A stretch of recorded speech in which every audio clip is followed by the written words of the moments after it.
Record will show all commissioners present. I pledge allegiance to the flag of the United States of America and to the republic for which it stands, one nation, under God, indivisible, with liberty and justice for all. Okay, do we have the approval of the agenda? Unless we've got any additions, we got the 10 items on the consent agenda plus 2 in the blue folder. Anything else? Highway Department.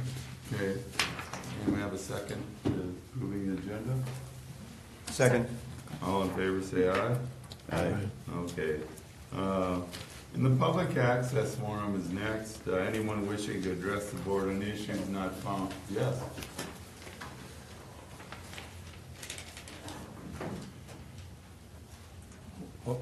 We're not quite to the public access. Can I read the explanation first? Oh yeah, you'll get your 2 bits in, maybe even 4 bits depending upon how wound up you are today. Anyone wishing to address the board on issues not found in today's agenda may do so at this time, as speakers are asked to approach a microphone. Individual comments will be limited to 3-4 minutes. Total allotted time for the forum is 10 minutes.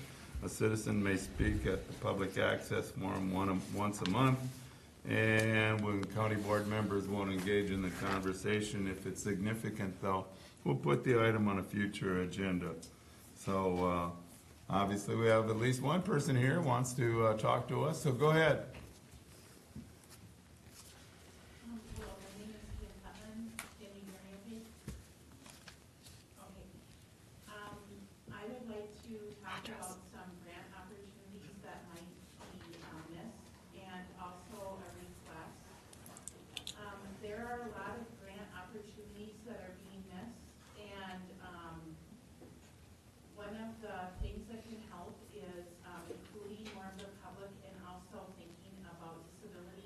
And that includes for seniors and veterans. And there's also a need for more volunteers. On my way here on the bus, I noticed a lot of curb cuts and sidewalks full of ice. And there are different ordinances in different cities and other areas. When people can get around, they can get to work and they can shop in town, and that helps the economy and helps people get out of poverty. But if it's unsafe, if people are falling down and getting hurt, it's not so good. And part of the problem is that maybe people are having trouble keeping up their sidewalk or curb cut. There's a lot of organizations that desperately need volunteers, and not enough people are signing up. And there might also be grant opportunities to help with this. So I'm asking that different people that maybe public health, human services, safety can help work on this, and I can help be a resource to maybe help with that. But if people are able to, please try to keep those sidewalks clear so people can be safe. Thank you. Yeah, thank you. All right. Mr. Chair, can we just get her address? What? Can Kim just say her name and address for the record? Oh, yeah. Give us, Kim's, most of us know you, but not everyone does. Just for the record. Thank you. I work in the community. I happen to live in Sauk Rapids, but used to be a Stearns resident, and so I'm a community volunteer. Thanks. Thank you. Now, we don't get many recovering Stearns residents, but, oh well, because today's a new day. Anybody else want to address the public access forum on any item? Name and address. Good morning, my name is Kurt Olmscheid. I live at 25 Riverside Avenue Northwest in Melrose, Minnesota. Zip 56352. I'm here as an advocate for Stearns County becoming a Second Amendment sanctuary county. I believe many of you, if not all of you, have been sent either an email or a letter recently, and you may have been aware of a movement going across the state right now where several counties have already adopted their counties as being Second Amendment sanctuaries. There are currently 4 of them. Looks like about 5 more are in progress and going to be voted on. And you will, naturally, I believe you will be seeing a groundswell of popularity in this in the coming future. And I'm just wanting to let you know that that might be a good thing to put on the agenda for future discussion. If you need more information or details about that, I certainly can help provide that, or if you have questions. I know there's others besides myself that are advocates and would like to provide you as much education as you may need on that. So just want to make that statement. Okay, thank you. That's great. Thank you.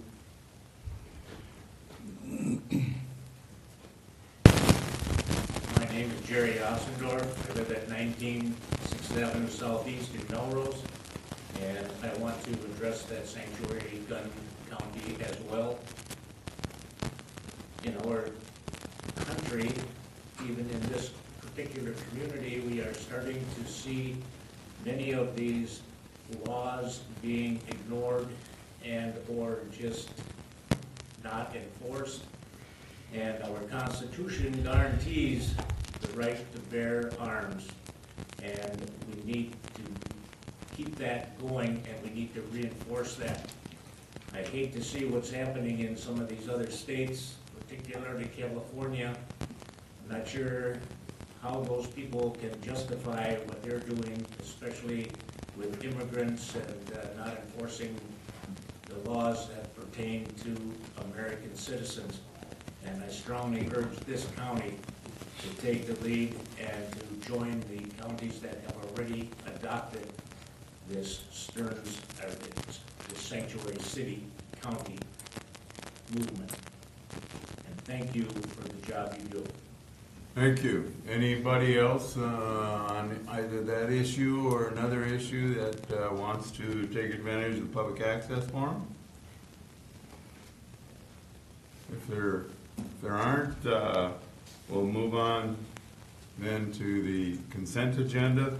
We have 10 items on the consent agenda. You got 2 more in the blue folders. Oh yeah, we gotta give recognition to someone that served us well on a citizens committee.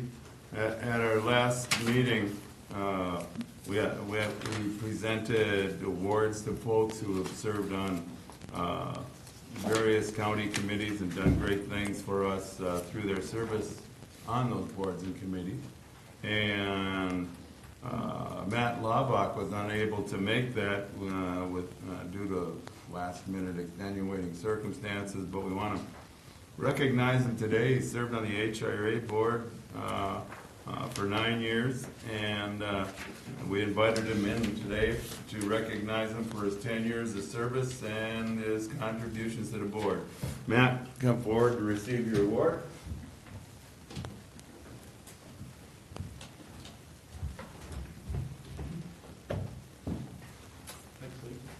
Yeah, you're welcome, Matt. Normally we get a picture. I don't know if I don't see anyone with the camera, so I guess we just got smile.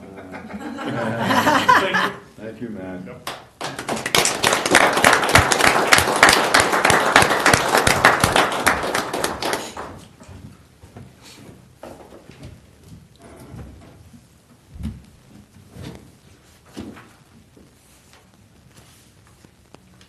Okay.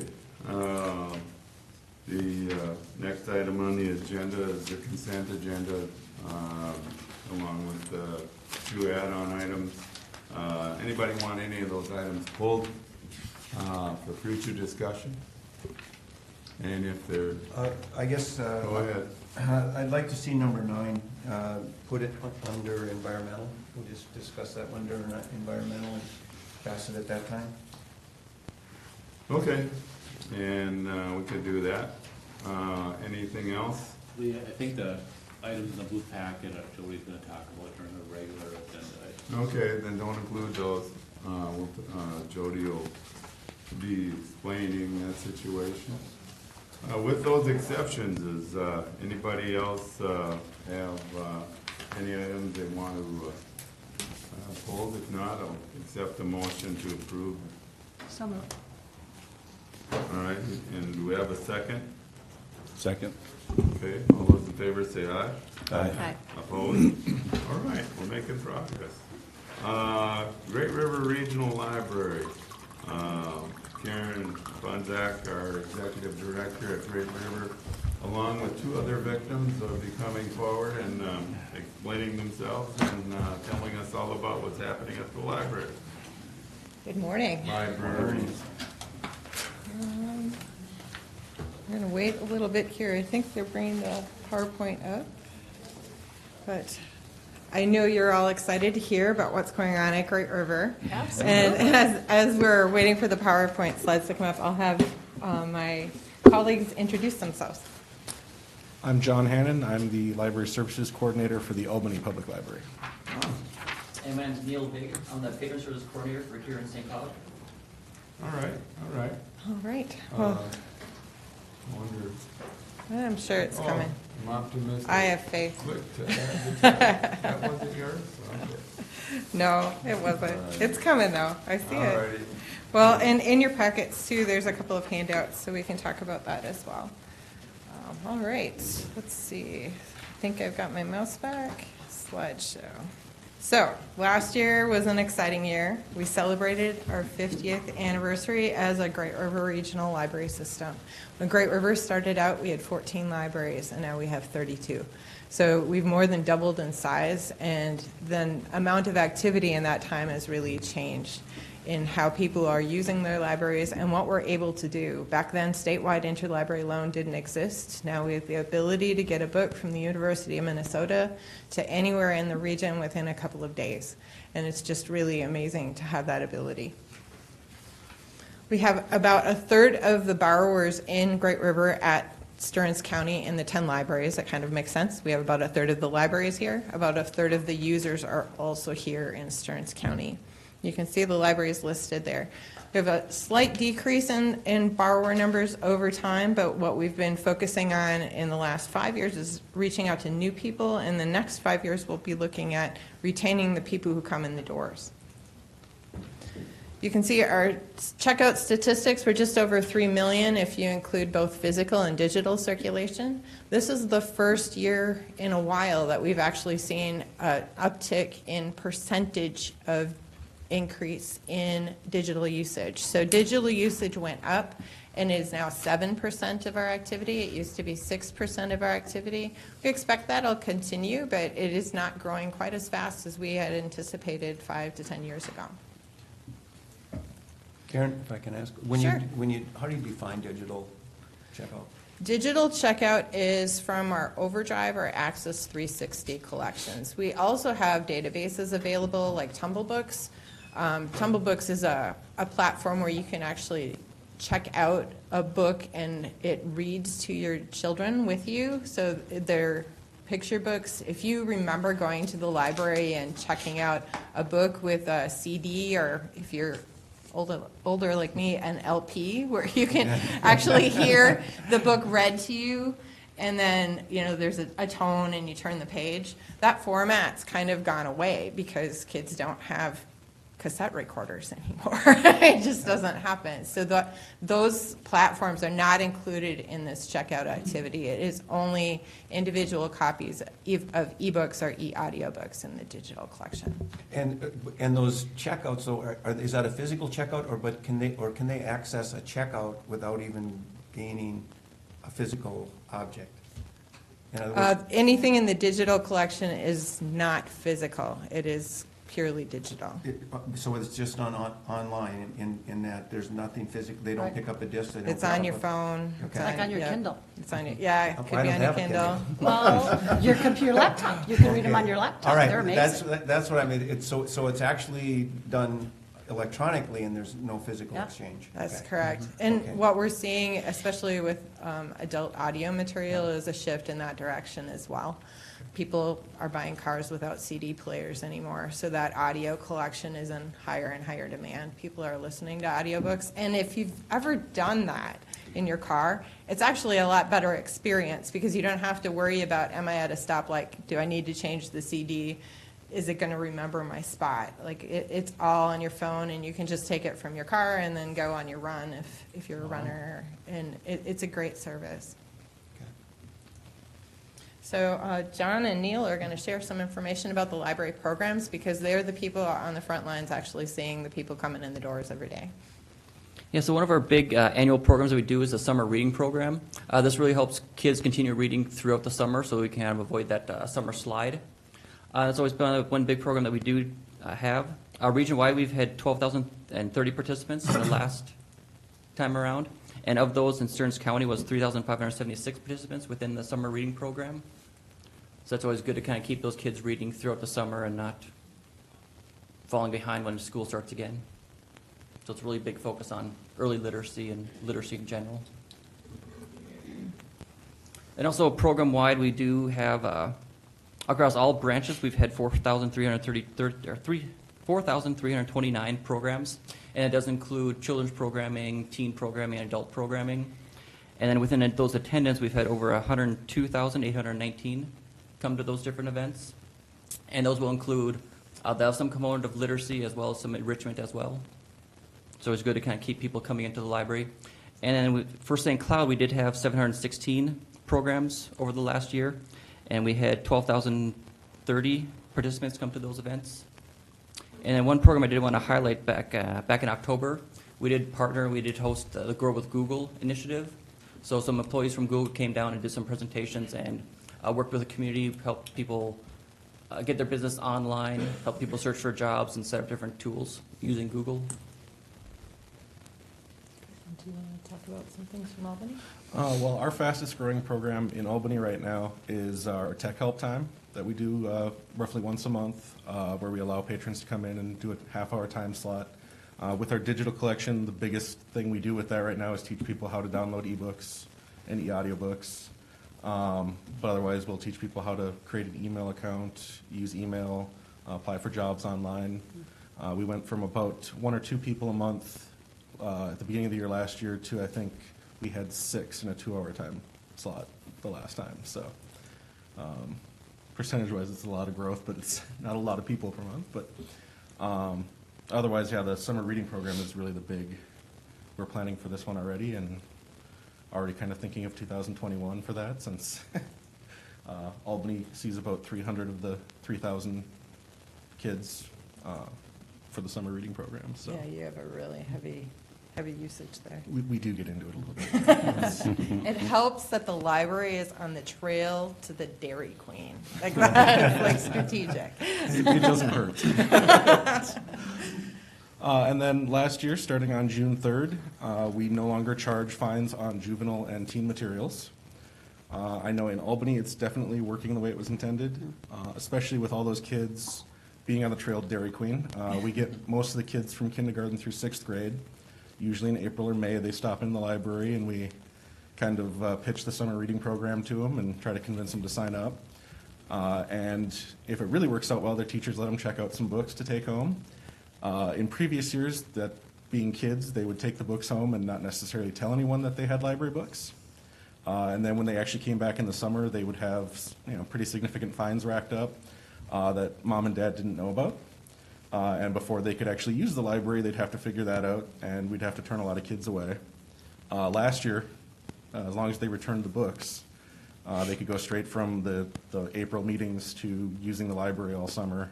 And I think we saw a lot of extra kids checking out books last summer because of it. Yeah, we had I think 5 to 7% increase in total summer reading program participation last year. So, the changes don't always just impact one level of service. It's not just the circulation that we're looking at. Are those kids engaged with the library all summer? And that was one of the reasons we moved to going to no fines on kids' stuff last year. The 2 handouts I had are a summary of the 2019 Great River total usage. And I also have the public library statistics from the state of Minnesota. And in the state of Minnesota last year, we had in-person visits to the website counted for the first time, and that was one of the most significant changes in the way that statistics were reported at the state level. And only 1/3 of libraries were able to report that because it's a new statistic. But the notable part of that was more people were using library websites than actually physically walking into the library last year, with only 30% of the libraries reporting. So we know that digital access to the library is becoming more and more important.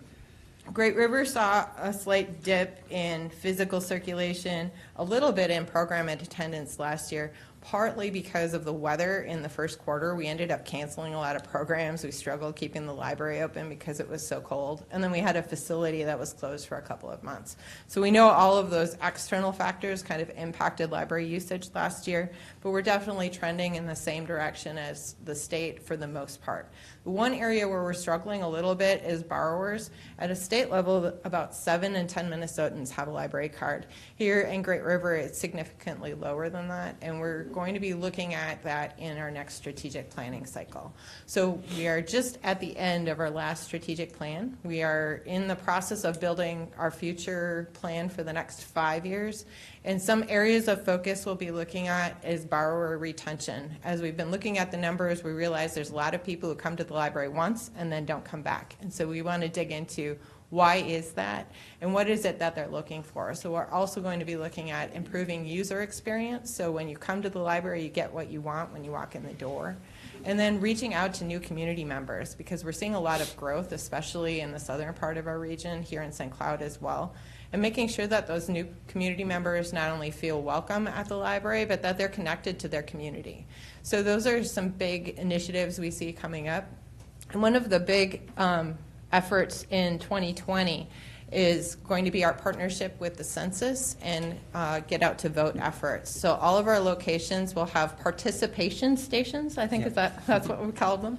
And they'll be able to actually participate in the census and register to vote online. If they need help, we have staff who will be able to help them. So we're really looking forward to that activity this year. So we want to thank you for your support of Great River Regional Library, and we're happy to answer any other questions. Go ahead. So I almost feel silly asking this since it's been going on since 2004. You were talking about the summer reading program, but I'm wondering about the Snow Better Time to Read program, the adults and teens, especially I, for the first time, had, and I know it was new for this year, but the Bean Stack Tracker app is really pretty cool. And I'm just wondering, you know, if you could say something about what you're seeing. No, we're almost done with it for this winter, but is there additional thoughts you have for either teens or adults moving forward, especially with this technology? Well, thanks for noticing. I'm not an expert on the Beanstalk stuff. Okay, so you're I making think me feel better. that the other two guys with me probably could answer those questions better than me. I know in St. Cloud, the Beanstack app has been a huge success. We've seen more people sign up with that instead of just walking in, doing the paper sign up. Okay. So we're going to start using the Beanstack app for a lot more other programs too, for reading throughout the year. I was actually thinking about talking to the book group I'm in, like we should all put this in, even if it's actually getting through the books we're supposed to be reading for our book club, which is not a given. Last year we had a fun theme called, what was it? Yeti to Get Read. Yeti to Oh, Read. John kind of rocked it last year. He actually had a Yeti costume, and he went on Chasm with his Yeti costume. So I think that was a pretty high bar last Although year. a costume on radio doesn't necessarily. Maybe Baby Yoda will pop up. Yeah, maybe we'll have to do that for the theme next year. So, I think the winter reading program is a good way for people to engage in reading. I think this year they focused a little more on keeping the engagement level, especially since the app was a way of tracking the number of times that you read, because reading is a really great habit. I think it's something we take for granted, but it's a stress reliever. It improves your better understanding of the world, whether you're reading fiction or nonfiction. So, reading's not just good for kids, it's good for adults too, and we want to reinforce that. Anybody? Yes, Steve? Yeah, thanks for doing this every year, Karen, and giving us an update. Would there be a possibility you could add one more slide where you would add every year on, so you could, we could visually see what was 2018's numbers, 2019's, We can. 2020? We did that in our board packet last month, and one of the challenges is there's so many metrics that we track that I was it's just hard thinking to that pick. page where you put patron visits, meeting room. Yeah, I mean, we could do that, but I mean, if you do that for all of those metrics, it's a lot of information. So I can bring that next time, because we'll be coming for budgets too. Okay, And, yeah, that's good feedback. thanks. Mr. Chair. Joe? Karen, how do you see as far as usage for Wi-Fi for the internet access? Do you see that increasing, or are people staying at home and having that access at home or other locations? Do you still see the demand growing or decreasing or staying the same? It was pretty stable last year. It's to the point now where Wi-Fi is almost the same as internet use. So, that number is kind of stabilized. People are accessing the internet in different ways. In terms of Wi-Fi last year, I think we saw the first time it had actually flattened out. Otherwise, we had seen increases year over year. We're seeing a lot of demand for it, especially in those places where there's pockets and no good broadband options. Like Belgrade is one that if you go to the library, that's the majority of their users are coming in for the internet or the Wi-Fi. And then in those locations where they've got better coverage, it's not as prevalent. I think there's more people with data plans now that have more unlimited access, but it really depends on what part of the region you're in and whether that's a vital service. Out in Piers, we're actually circulating Wi-Fi hotspots, and this is funded through our fund development work. We are circulating them out of the library. People can check them out for a week at a time, and they're rarely on the shelf. We only have 5 of them, but it seems to be going really well there. Piers is another place where there's a pocket where there's just not a lot of coverage out there. Well, as a board, we're advocating at the state and national level for that broadband, so we're doing what we can to, get it out there, so. It's really important. People, if you don't have access to good broadband, you don't have access to the things that you need. And, whether it's, submitting a medical form or applying for something with your taxes, or, when I was out in Belgrade, I had to help a woman sign up for something for Stearns County on your website, and she needed to have an email address. And in order to get an email address, she needed to have a smartphone so that she could get a text message to verify that it was her. So we had to find a way to sign her up for an email account without a smartphone because she didn't even have a cell phone. So, there's not a ton of people like that out there, but the access divide is getting bigger and bigger and bigger. And so if you can't even do a basic form for your government that you need to do because you don't have a cell phone for whatever reason, out there, why have a cell phone? You don't have decent coverage anyway. So, you can't participate in your community in the way you should be able to if you don't have broadband access. Yeah, I'd be happy to help you champion that. Yeah, that's good to know. And then are you seeing numbers of people in the parking lot during closed hours because that gives them access? Yeah. Yes. John can speak to that. We have a bench outside of our door because the building is open outside of our hours, and people use the bench for laptops and. In St. Michael, we actually had to adjust open hours because they're in a shared facility with their city administration building, and they weren't open on Thursday mornings. And they were having problems with so many people lining up in the hallway when the library wasn't open that they just asked us to be open during that time. So we moved some evening hours to the morning hours in order to accomplish that. And St. Michael's not a community where you think, okay, Wi-Fi is in high demand, but it was happening there too. And I think the poverty rate there is like 1.8%. It's not that people don't have means, but there are access issues everywhere. Anybody else? What's the status on the Kimball Library? This is an interesting story. You want to bring us up to speed? Sure. We are, I believe they just went out for bids and they're sorting through those now. So the Kimball Library, a couple of years ago, we said, we really need a better facility there. It's in a 100-year-old shared space, doesn't have a ceiling, so it's pretty noisy, and we only have space for one computer. The city raised over $500,000, I believe, to apply for a matching grant with the state, and they received that grant. They will be building this year. It's been a challenging project because when you receive a state grant, it means you need to follow the B3 guidelines. So that was a layer that we hadn't really anticipated. They hadn't really anticipated.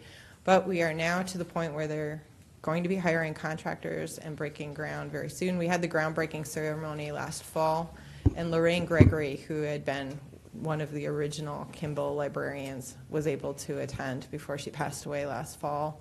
So she was holding the golden shovel with everyone else, and it was a really great event. and I believe Lee was there, and our board chair, Randy Wincher, came down for the groundbreaking. It was a really beautiful day.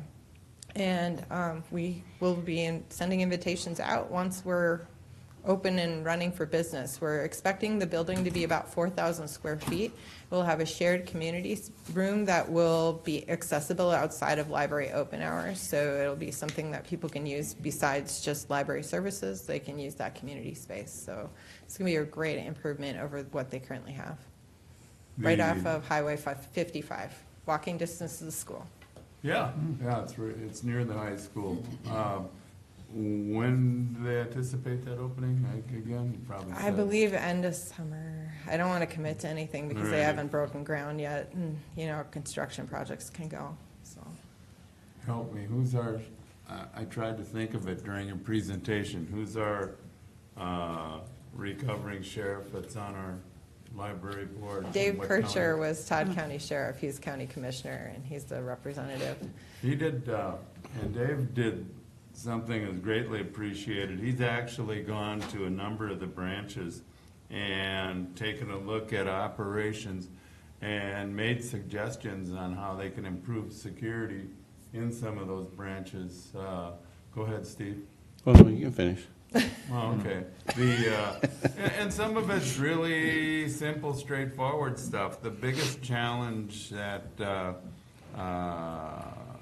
we've had as board members is to drive home the point with our staff that the pushback you get from staff is, well, we're not cops.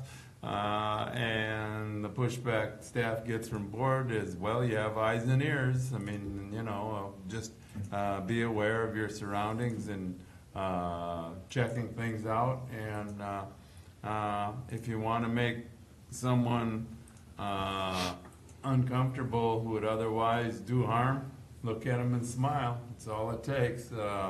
And so bringing that awareness across all of our staff has been important.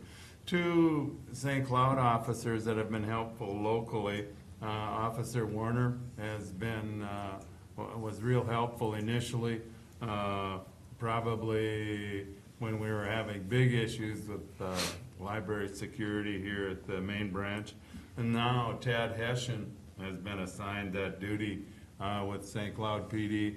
And Tad's daddy was one of our deputies, I believe. So Tad, I think when he goes to sleep at night, he's enthusiastic about it. So he's a remarkable guy, fun to work with. Officer Warner was enjoyable as well. But yeah, driving home that point that's everybody's job has been a big deal. Go ahead, Steve. The light bulb just came on, but I don't know if it's if it should be shut off. But would there ever be any merit, instead of building a standalone library, why libraries couldn't be attached to schools and kind of multi-utilized? It's a question that often gets asked. There are actually 2 in the state of Minnesota that are like that. There's actually statutes about how that has to work. And one of them is you have to have public access. So in theory, it's great. But when you think about schools and security, and then think about what it means to have a shared public access for students, that's usually where the conversation falls down. Because, it's 2 competing problems then. Because schools need to make sure they know who's in their buildings at all times. And when you see the new renovations, I mean, you don't get into a new school building without them knowing exactly where you're going to be and when you're going to leave. And that just doesn't work with how public libraries are supposed to work. Public libraries are supposed to be open to anyone. You're supposed to be able to go there and basically be anonymous and do your thing without worrying about whether someone's going to watch what you're going to say or what you're going to do. So it's an interesting concept. It's not something we would oppose, but there's just a lot of wrinkles you have to work through. Okay. Yeah. Well, it just seemed to, even if there was a barrier there, during school, but then they still got to have a school library. Yeah. Okay. What we're Well, finding in some of just our a thought. communities, though, is like in Swanville, they've actually gotten to the point where just don't have the funds for a school library. So we have staff going over there with books and checking out to kids on site because they don't have other options. And Carol? in Spawnville, it's small enough where that works, so. Well, that's what I was thinking, Kimball, you know, you spend $500,000 if you just add it on to the end of the school and, you know, utilize that same space. Plus in the summer, you know, school's closed, so, Yeah. but yeah, just a thought. I know the other places that have come up has been, you might want to address it too, it's either the 2-year or 4-year colleges or universities, since people can generally go in and out of those places. Is that, and that doesn't work for all of our communities, but that has been a question that's been raised too. Are you finding similar challenges? I know locally, we'll go very locally, when St. Cloud State did their library, there was a lot of question about why wasn't their I wasn't partnering there at that too. time. Yeah. Parking there is kind of a challenge, but some communities that's, or even at the college, that's not so much. Right, well, and the focus of the collections are very different. What's happened in Absolutely. academic libraries is that physical collection usage has actually dropped off even more significantly. There's some efforts across the academic libraries right now to manage all academic libraries as a shared collection. So, you know, St. John's is going to collect all the books on religion, where St. Cloud State might be a focus in the business area.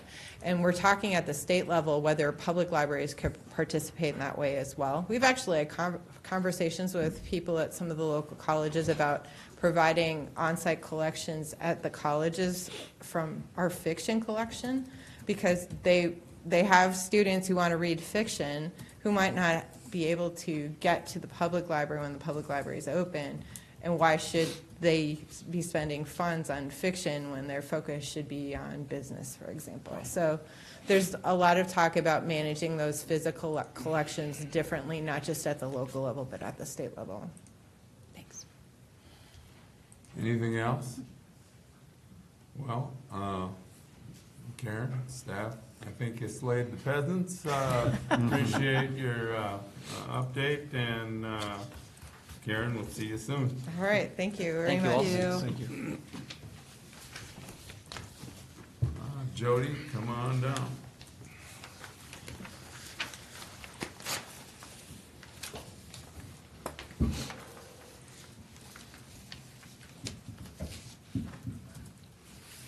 Good morning. Hi, Jody Tyke, County Engineer.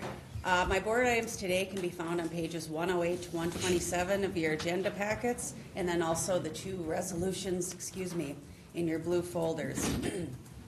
My first item is I'm asking the board to approve MnDOT agreement number 1036102. This is related to using Stearns County roads for a detour for a structure replacement along Trunk Highway 28.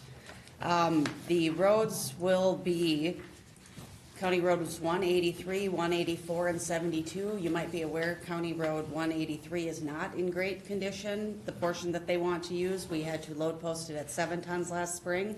I brought that up as a concern to MnDOT, and they stated that local traffic would use it anyway. If we have this agreement, then MnDOT's contractor will be obligated to patch it if we have issues during the detour. Like in all detour agreements, this is based, the actual payment will be based on duration of the detour, the amount of increased traffic. The estimated payment at this point is just under $7,000, but that will be calculated at the end of the project. So as part of approving the agreement, MnDOT always asks the board to adopt a resolution as well, authorizing the board and auditor treasurer to sign on behalf of the county. That resolution is found on page 114. So I'm asking the board to approve the agreement and adopt the corresponding resolution. So moved, Mr. Chair. All right, thank you, Steve. Second. All right, we got a motion and a second to approve the suggested action. If there's no other questions, all those in favor say aye. Aye. Opposed? My next item is I'm asking the board to authorize advertising for bids for SAP 073-612-019. And this is County State Aid Highway 12 reconstruction in the city of St. Martin.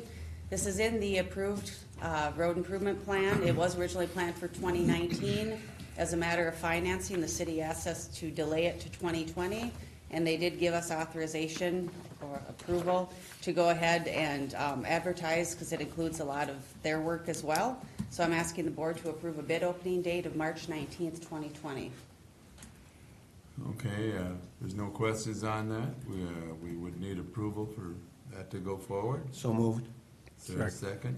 Thank you, Jeff. All those in favor say aye. Aye. Aye. Opposed? Okay. Go ahead. My next item is a cost share agreement with the city of Cold Spring related to our County Road 158 reconstruction. And then we also do have a separate tree clearing contract that I will discuss in my next item. This is a standard cost share agreement covering our cost share policies. And as I had stated before, the board did approve a bid opening date previously of March 13th for the actual construction project. So I'm just asking the board to approve this cost share agreement that the city of Cold Spring already has. I'll move to approve. Thank you, Jeff. We have a second. Second. Thank you. If there's no further questions, all those in favor say aye. Aye. Opposed? Great. So for my next three items, I did hand out before the board meeting started a stack of bid summaries for you. So the first item is related again to the County Road 158 project. We oftentimes solicit quotes for a separate tree clearing contract to facilitate the permit approval process. Otherwise, there is a chance that they will be concerned about the northern long-eared bat nesting in those trees if it gets too late. So rather than risk that concern would be there, we do ask for quotes. We solicited quotes from 3 contractors, only 2 submitted quotes. The low quote was Kramer Trucking and Excavating. Their amount was $59,350. This is almost 71% over estimate. It's a small portion of the overall contract, but the separate tree clearing contracts oftentimes have this effect, as you may recall from past construction projects. So we are asking the board to award this contract to Kramer Trucking and Excavating. The city of Cold Spring does have a significant cost share in this, and they also recommended approval at their council meeting last night. Great. If there aren't any questions on this, do we have a motion to approve this? I'll move to approve it. Thank you, Jeff. Somebody Second. want to second that? Second. Thank you, Steve. All those in favor say aye. Aye. Aye. Opposed? Great. My next item, I'm asking the board to award the bid for the 2020 resurfacing contract, and that bid summary is also included. The low bidder was Knife River Corporation with a bid of $12,554,419.30, and that's 8.92% under the estimate. We did get 4 bids on this particular contract. We opened bids about a week ago. So I'm asking the board to award that contract to Knife River. Okay, do we have a motion to approve this? So moved. Thank you. Is there a second? A second. Thank you, Jeff. There's no more questions. All those in favor say aye. Aye. Thanks. All righty. My next item is I'm asking the board to award the bid for the 2020 seal coat contract.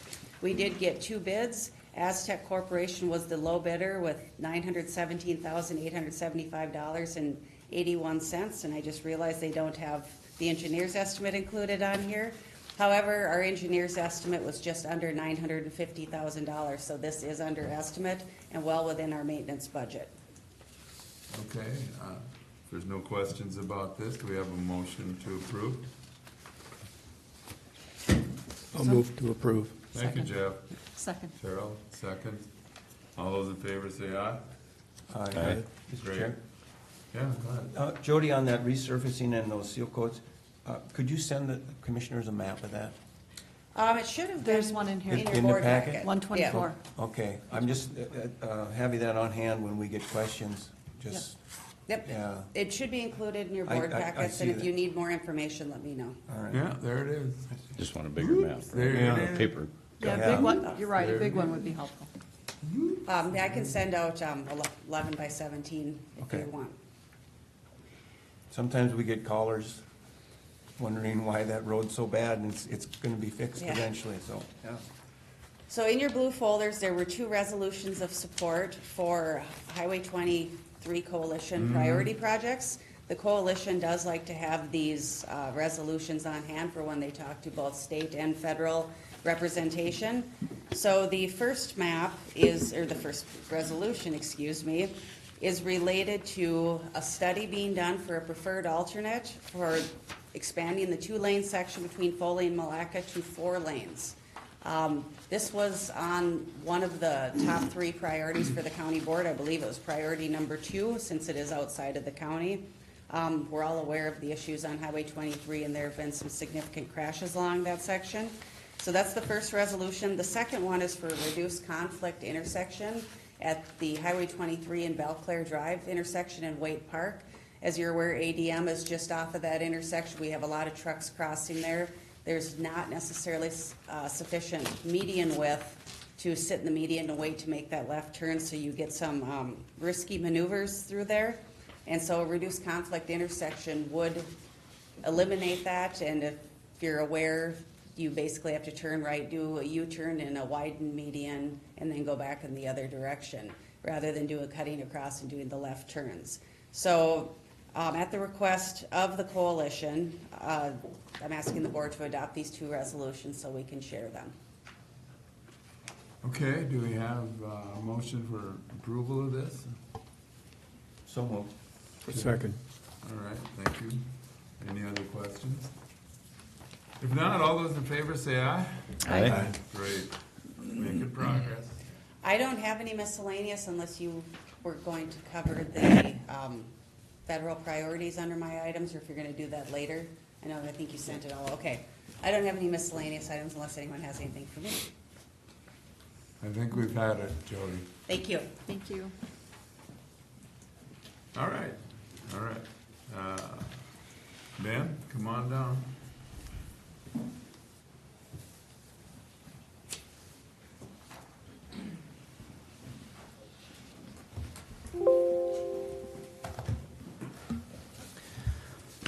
Good morning, Commissioners. Ben Anderson, Stearns County Parks Director, and I'm here this morning with a couple representatives from Mid-Minnesota Cycling Club. I'll let you guys introduce yourselves. I'm John Kern, I'm president of the club. Joe Vogel, secretary.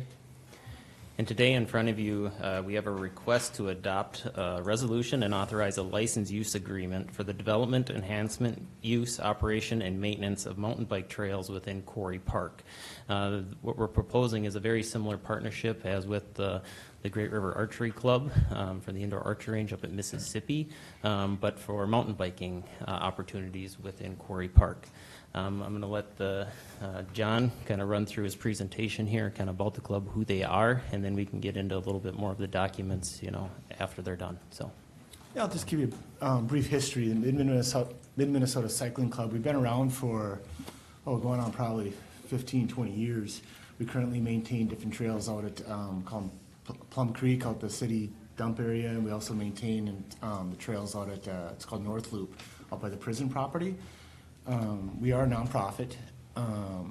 This is our basic mission is to support supporting the Central Minnesota cycling community through creating partnerships with the local city, county, state, and federal organizations for building and maintaining the trails.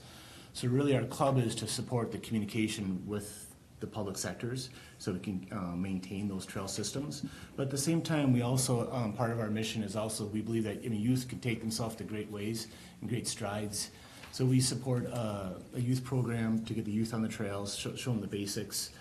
We also support the high school cycling team. High school cycling's been around in Minnesota only for about 8-9 years, but at this point there's already 70-some teams throughout Minnesota. We started a team here in St. Cloud, going on about 6-7 years ago now. So I talked about the trails we maintain: North Loop, Jail Trail, and then the Plum Creek for the city dump trail also. So we have, a fair amount of members. We do trail maintenance. You see the picture there. After, particularly the North Loop, it's an old forest. It's constant upkeep, constant trail clearing, constant trimming. So we have trail bosses that lead the way to keep everything open on a scheduled basis. We're always having to reroute different trail systems. We're building through the lowlands. We're building bridges, installing them. We're constantly doing mowing for the upkeep. And what you see there is a foundation of a trail. Cycling is not like the open trails where people are cross-country skiing. There's single track trails is what we're looking at. We also have what's called a snow dog for grooming. in the winter for fat biking has been really taken off. Just for different fat bike experiences, we hosted different events throughout the year and full moon rides where we get, 30 to 50 people showing up in their fat bikes to ride with lights at night. So there's a nice groom trail you'll see. Then here's the logo for the Mud Puppies. We have kids showing up on their trikes and experiencing different obstacles, and it's really getting people introduced to it at young ages. And they host events throughout the year. We're going on our third year of hosting the Spooky Ride, and kids are showing up in their outfits and hitting the trails, and the parents are even taking part of it. That's great. So that's always a fun experience. And here's a snapshot of the high school composite cycling team. So it's a fall sport, and we start the training in July. It's not part of the official Minnesota High School League, but we're replicating what that is to meet those requirements. And there's events throughout the state. A lot of them are at ski hills. This was at Mount Cato. We put a champion up on the board 2 years ago. This is looking down at an event, and you'll see high school teams show up and they set their tents up. We did host one event out at the North Loop. Actually, we hosted twice. We've hosted there where we had 2,400 racers 3 years ago out there. Now going on to our agenda with Quarry Park. Here's a snapshot of essentially this is where I've ridden over the years. I've been riding on Quarry Park for a long time.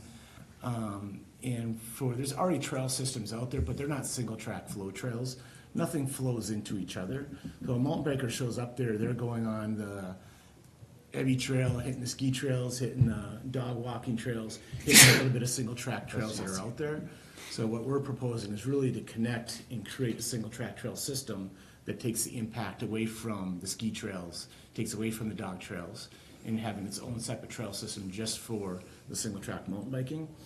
Overall, now you show up, they say we're mountain biking out there, but nothing's really saying this is where you ride. And essentially they're impacting everything at this point. So this is really going to define where the mountain biking would happen out there also. So this is where the mountain bikers ride. So the proposal is really, this one is an overview of a map kind of showing how it would take away from the impact of the other trails. This is essentially a GPS track of walking through the woods out there and kind of getting a preliminary look on where we would be proposing a trail system. And that's the blue area, and you'll see the goal initially is to create a very family-friendly, not the expert type of ride, so anyone can show up and experience that. That'd be the first rollout of the trail systems. And then eventually there's a lot of opportunities already out there for the expert type of riding, but that would be connecting into the future. Here I propose we hosted the full moon rides. We did host one out at Quarry Park. We had about 30 people show up back in February, and we have another one coming up in Plum Creek. So yeah, any questions? Yeah, so I guess the Quarry Park Master Plan does call for a one-way mountain bike trail loop, and we sort of pseudo have that right now. Like John had mentioned, really the walkers, the bikers, everybody's using the same trail except for these technical zones that are identified out there. And to pull that alignment, and it's really not a mountain bike trail, it's a walking path. And you go down there, it's not as scenic, it's not as fun, it doesn't have the flow as John had mentioned. And I really think there is a conflict in users. If we were to see a bigger push come through the park with bikes and walkers together. And that doesn't mean we're going to stop people from riding their bikes down to the swimming quarries on those main trails, but this would really push the people that are there for the mountain biking purposes onto a system that is actually a mountain bike system. So I guess we can, if there's questions for the... Steve? So then would excuse me, the Parks Department have to approve the routes then, or of how it would lay out? Yep, so the resolution forms the partnership between Mid-Minnesota Cycling and the county, and then the license use agreement lays out more of the technical detail. And yes, all of the development plans and even, maintenance plans and things like that would all have to be approved by the county. Okay. Any other questions? Yeah. This would be totally financed by the cycling club? Yes, the development, the enhancement, and maintenance, I'm not going to say that And the we're. insurance. And they're going to hold their own insurance, yes. I'm not going to say that we're not going to have some time and effort because it does fall within our park and within our park system. But the majority of the cost, yes, is going to fall onto the club. Go ahead, Joe. How about materials is bringing, like, in the lower areas, do you need to bring any aggregate in? Do you think, is that going to be necessary? For a highly sustainable trail, you do want to build them up and make sure there's correct water flow for sustainability. But so there are going to be areas, generally, we'll get approval through, I believe, the parks and the DNR on what we can do in those low areas. But you want to put some water flow and some buildup inside of there, but make sure it doesn't have the impact that's not. I know it can be a challenge. Yeah, it can often be a challenge, but we're generally bridging areas like that. Okay. Anything else?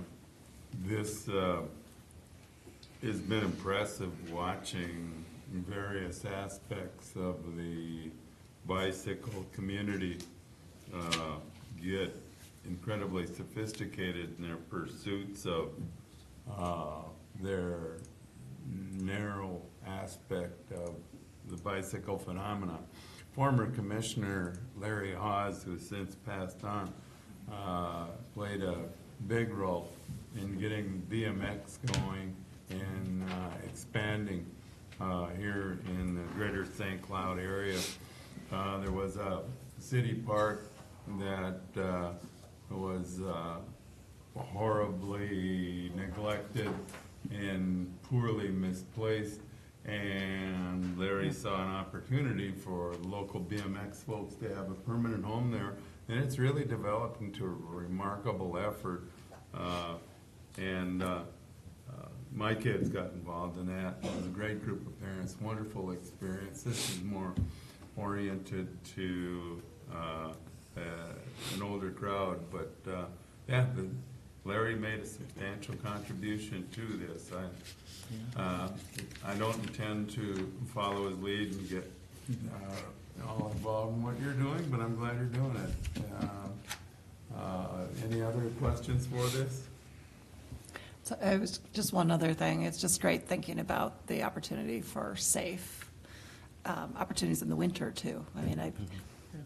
Our city roads are not always the best place if somebody's really trying to do something that's more recreational. And we work on a variety of other opportunities, but this will be great. Okay, somebody want to make a motion to approve this action? Sure. So moved. All right, and a second? Second. Thank you, Steve. If there's no other questions, all those in favor say aye. Aye. Aye. Opposed? Thank you. Yeah. Thank you. Thank you. Thanks for your work. Good luck. Yeah.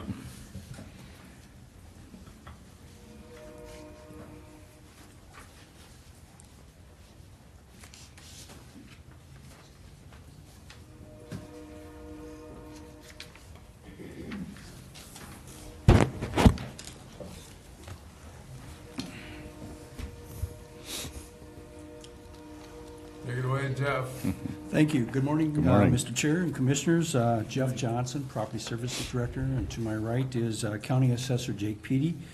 The action item that you'll have to address this morning is found on packet pages 136 through 138, and it's agenda item G1 and G1A.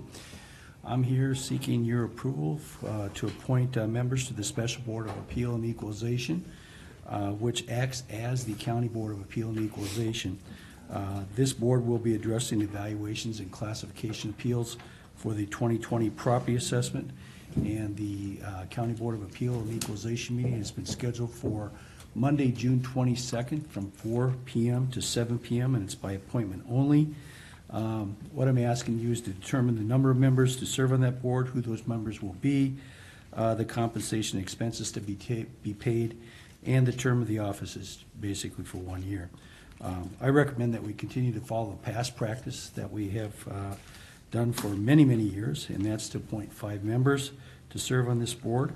The compensation be set at $100, which was the same fee or rate that was set last year, plus expenses for mileage and parking. I have submitted for your review and consideration the names of 6 individuals: Steve Hansen, Thomas Klein, William Malter, Dennis Ritter, Thomas Rulin, and Grace Eggert.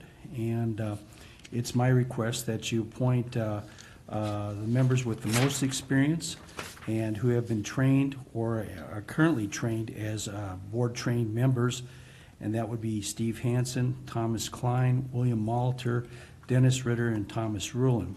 And the basis for this recommendation is the fact that these folks are aware of the processes and procedures of the County Board of Equalization. Each have professionally served Stearns County in the past and have been known to be fair and objective. They certainly understand the dynamics of the local real estate market and are familiar with much of the county. So are there any questions of me or Jake? Mr. Chair, I'll move the recommended action, the Okay. retaining the 5. Second. Okay, Jeff seconds. Any further discussion? If not, all those in favor say aye. Aye. Opposed? Anything else, from board members? Go Just a ahead. quick question. Yeah, how many appeals do we usually get annually? Does it, In the last, I would say the last 5 years, they've been down quite a bit, but we're generally done by 7 or shortly before 7 o'clock, and I'm guessing it's somewhere in the neighborhood of a dozen. Okay. Our appeals have been running relatively low, and we attribute that to many things. We spend a fair amount of time trying to educate the public, and we use our website, and I want to put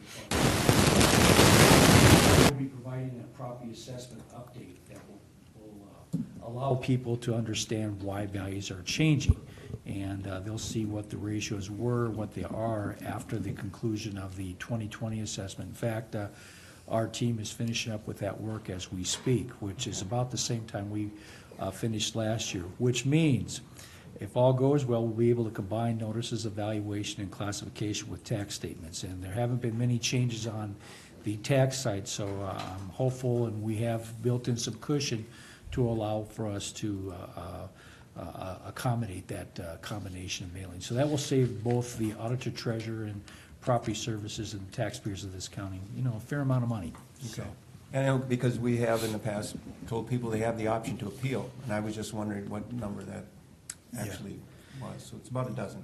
I would say so. In fact, Mr. Chair and members of the board, that information is found on the Stearns County website in our annual assessor's report.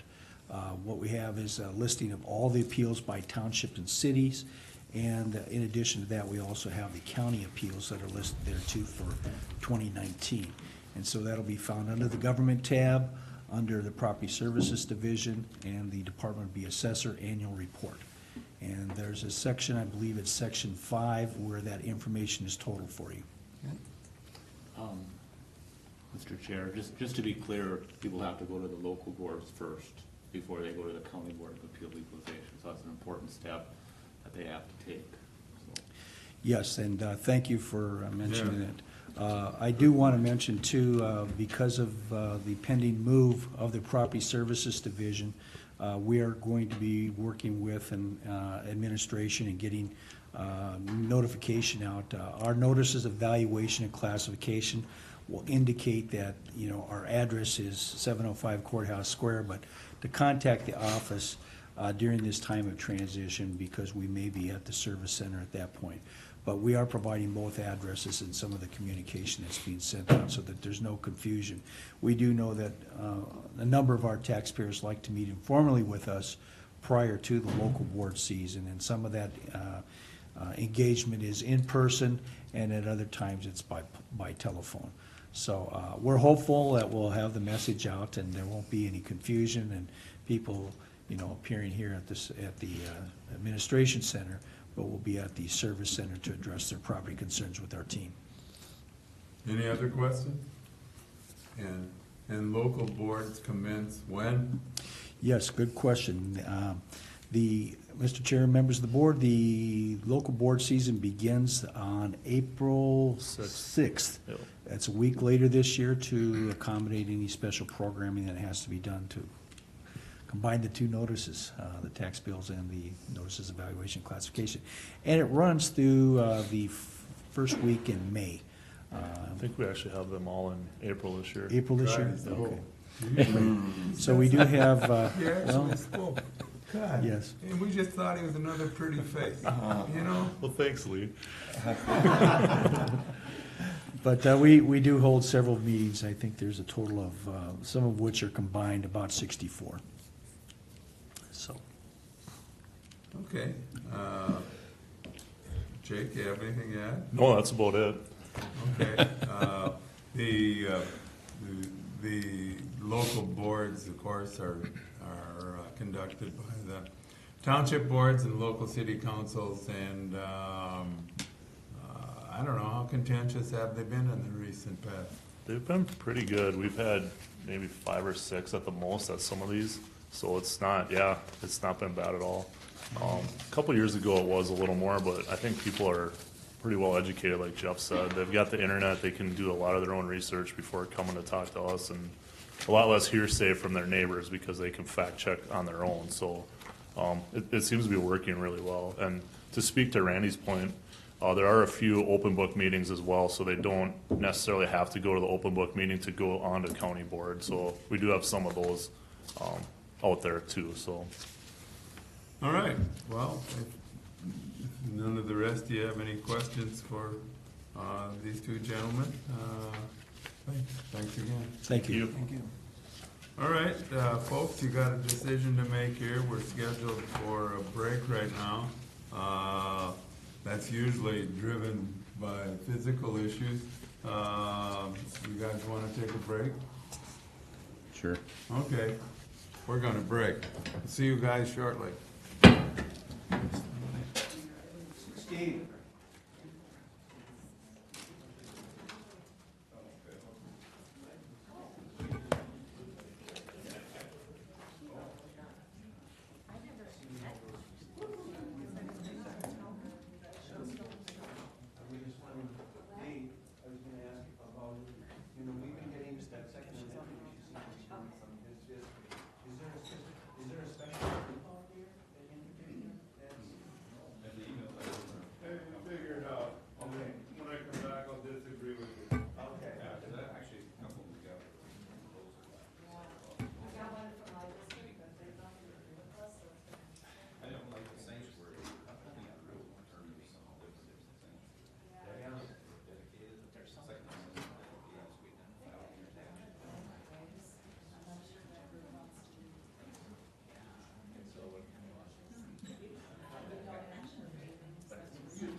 Sorry, Lee.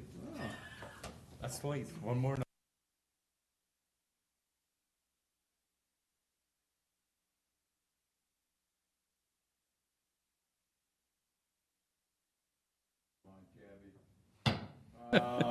We're back in session. We have a few issues yet we have to confuse, so let's move forward. Mr. Chair, Shelley Benson, Environmental Services Director. I have a few items. I will have a miscellaneous item, and then we have the consent item number 9 that was pulled, and we will hear that after the regular items. So with the first item, H1, packet page 139, Angie Berg is here to go through that item with you. Good morning. The next two items on your agenda were rezoning applications considered by the Planning Commission at their public hearing on Thursday, February 20th. The first one was submitted by Karen Scott Living Trust, and this is to rezone approximately 6 acres from the agricultural 40 zoning district to the residential 5 zoning district. The property is located in Sauk Center Township. The Planning Commission did recommend approval on a 5-to-1 vote to approve the rezoning and enact ordinance number 599. I'll move the requested action. Do we have a second? I'll second. Okay. It's been moved and seconded to approve the request. For any questions, all those in favor say aye. Aye. No opposition. Go ahead, Angie. The next item is to approve the Planning Commission's recommendation on a rezoning submitted by Brian and Christy Scherber and enact ordinance number 600. This property is approximately 112 acres located in Luxembourg Township. The property is currently zoned agricultural 80, and the request is to rezone it to agricultural 40. The Planning Commission unanimously recommended this rezoning with the findings that were sent out to you on Friday morning. The recommendation is to consider the Planning Commission's approval and enact ordinance 600. I'll move to approve. Second. There's no further discussion. All those in favor say aye. Aye. Opposed? The next item is C9, which was pulled from the consent agenda, and Angie can go through that item with you. The Planning Commission held a public hearing on a shoreline alteration permit for Kristen Pfaff, and this was an after-the-fact for retaining wells. The property is located in Wakefield Township, and we do have a number of pictures if the commissioners would like to look at that. The findings of fact the Planning Commission made were also in your decision memo on Friday. They did recommend on a 5-to-1 vote to partially approve the request. And I'll just go down through the conditions that they recommended. That the constructed patio will serve as the water-oriented accessory structure. What that means is that between the house and the lake, they could not have a structure, like a little structure by the lake for their fishing poles and whatnot. The patio would act as that. Second, the impervious lot coverage and the sand removal must be complied with. We have a compliance agreement with them, a legally binding agreement that they will comply with those 2 issues. Number 3 is that the additional impervious surface, no additional impervious surface shall be constructed in the shore impact zone. The 4th condition is that native vegetation shall be established on the slope adjacent to the steps in the wall, and a planting plan must be submitted and approved by our office by June 1st and completed by September 1st. Lastly, number 5, and this is where it gets into the partially approved, is the wall number 1 located closest to the lake shall be removed and regraded. Natural vegetation shall be established between the ordinary high and wall 2. And lastly, vegetative screening shall be included as part of the required planting plan and used to minimize the visual impact of wall 2. We don't have the pictures up yet. Oh, okay. So with that, typically what the county commissioners will do is you either recommend with the planning commission their decision, and if you choose not to, then you would direct us to schedule your own public hearing. What are the wishes of the board on this? I'll move the planning commission's recommendations. Do we have a second? I'll second it. All righty. Further discussion? That's why I had pulled it, just to have further discussion on that. Angie, can you bring up page 83 from our packet? Or If can we we could just, get the control room to Can we- yeah. do the overhead? can we,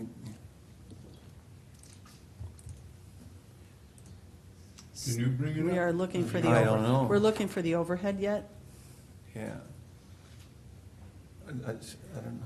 You don't have control. I don't have control on here. Okay, I keep tapping it, and nothing happens. all right. Getting exercise on the, here we go. So we should be receiving that information, zoom in. Document camera. Thinking. There we go. The reason I pulled it is we had considerable discussion at the Planning Commission about the property and about restoration.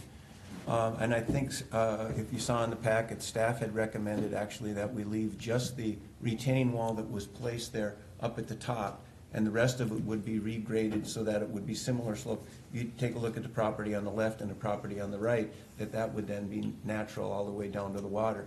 Also, when we're looking at this piece here, while we were looking at it, you notice that right at the shoreline, okay, the vegetation that was there. And as we look into the future pictures, when you see where they put down the sand blanket and you look left and right, you can see how much vegetation was there, and then putting down that sand blanket, okay, and of course the wall so close to the water. I mean, it was complete devastation of what the actual property had looked like. You know, the big concern too is that, you know, this was done without a permit, and this was, you know, something that would never have been permitted, you know, had they come and had requested that we, you know, move forward with this project.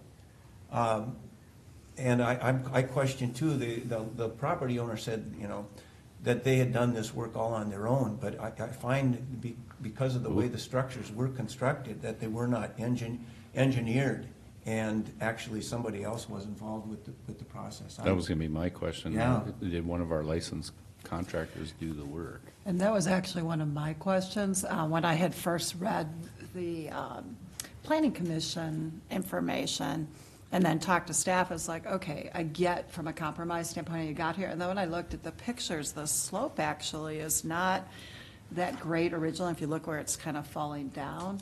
So one of my questions was, who was the contractor? And if it was a friend, they're probably still a contractor. And we've been trying to figure out how after the fact not to have people who are in the business misleading folks. And then it sounds like the person who brought this to the attention is somebody who we had said no to, who wanted to do something similar. So I don't know, part of me was kind of wondering, does it make sense to have them come in and talk a bit more about this, since we're trying to not have this happen, even if perhaps we go with it? That first wall is so close that it makes perfect sense that between the blanket and the wall that went away. The second one, still I could see where other property owners may be concerned. I know that there's going to be expense in dealing with the driveway and all the rest of it, so maybe that is enough of a penalty, but it was, going back to what you just said, Steve, it was like, wow, some company, whether friend or paid for, clearly had to have done this. So the picture before was what it looked like prior to. The first one. With the up there. Yeah. And that's their house on the left, right up there? right through the middle. Oh, back there. Yeah. And if you saw that there was, the agreement too is that, you know, they have to correct the impervious, they're at 42% impervious. If you take just the dimensions of the house and the driveway, it only allows for them to have about 800 square feet of additional impervious before they're at the 25%. So there are great challenges with this whole project. My question is, reason for pulling it is, you know, I guess I could live with the recommendation of pulling just the first wall and restoring that bank and the beach. But my question would be, do we want to do anything beyond that as a board? Because of the violation and because of the recommendation from staff was to keep only the retaining wall up at the top and actually have the two be replaced and restored. So I'll throw that back to you as we're under discussion on the motion. Well, should we have our own hearing on this? I was kind of wondering about that, in part because, again, of what we've been trying to do with the after the fact. And even if it boils down to that, just the last wall closest to water gets removed, you know, not that we need to be the strong arm to send a message, Yeah. but have they owned this property a long time? I believe 2017 was my understanding. And Mr. Chair, sorry. Yeah, go ahead. Along with that, one of my questions when we had our comprehensive planning meeting last night is kind of what happens with new property owners so that they're aware, because pretty much you want to do anything to shoreline, you better contact somebody. And it sounds like maybe you want to talk about this, but what annually new property owners, I mean, they would have had access to this information, it sounds like, if you could talk about that. Yes, Mr. Chair, Commissioners, the department has always worked with the county auditor's office to identify all new property owners in shoreland. And so each year we send a mailing to all new property owners in shoreland. It includes our shoreland summary, which requires, or has all the list of requirements for shoreland, and we send information related to AIS, et cetera. And so while I can't confirm that they received it because we don't keep those lists from year to year, I can assure you that we do send them every year about this time. It's usually in February. So that's what we do, try to inform and educate new landowners in shoreland of the requirements. Mr. Chair, if I can ask, remember, well, I don't know how many years ago it was when the sites and sounds of agriculture, that little sheet, how did that get distributed to people who wanted to build in the country, or do you remember? Mr. Chair, Commissioner Notch, I think typically we would give it out at time of permit application, and it was the little fun fact with the scratch and sniff brochure. Yeah. So that was a little different than this because it's already existing. I was thinking of at the time when they're going to purchase it, if there's something that the prospective buyers get that says, okay, here's, you know, your restrictions, but. Right, if there's something that could be done in their packet when you're. Yeah, I would have to work with the realtors, Right. do something like that. Or the title. Well, sounds like there's a fair amount of outstanding questions here. Do you know, let's loop back here. Do you want to have, or is it appropriate to have our own public hearing? I think the planning commission's recommendations here are quite adequate. It's going to take them quite a bit to pull that whole wall out of there. Okay, well, then, suppose, let's see, forgot, we got a motion Yep. on the floor? Motion to leave as is, with the recommendation of the planning commission. All right, well, are you ready to vote, folks? Mhm. All those in favor say aye. Aye. Opposed? Aye. Aye. I forgot, how'd you vote? I can do a roll call. if you'd like. Why don't you do a roll call? Okay. Commissioner Clark, Nay. Commissioner Morgan, Aye. Commissioner Bursky, Nay. Commissioner Notch. Aye. Commissioner Lansmeyer. Nay. So it fails. All right, so the next step, I'll move we have our own public hearing. Second that. all right. Any further discussion? All those in favor say aye. Aye. Aye. Opposed? That's unanimous. All right. Thank you. And I have one miscellaneous item for you Yeah, let's because I hear bring it. it back every time, which is the census. And I did give you a handout. It's at, for each of you. The 2020 census is accessible for everyone. It shows you how we will respond and the options that are available online, over the phone, and then the paper questionnaire. So if there are questions that come to you regarding how will I be allowed to respond to the census, this is all that information that you need in regard to how to respond. So there'll be more than one way to respond, and then the census takers will come out. So if there are questions, please let me know. And we have other census information in other languages. If you need any and would like any, let me know and I will provide that to you. And that's all I have for you. Any questions on this census stuff, folks? If not, I'd say. Thank you. Thank you. Okay. Human Services?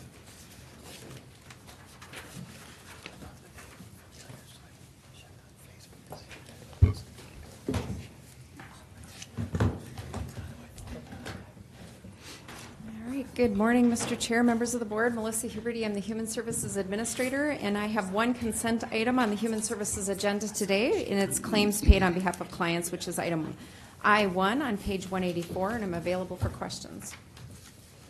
Okay, any questions for Melissa on the consent item? I'll move to consent item. All righty, do we have a second? Second. All righty. No Thank further you. discussion? All Aye. those in favor say aye. Aye. Okay.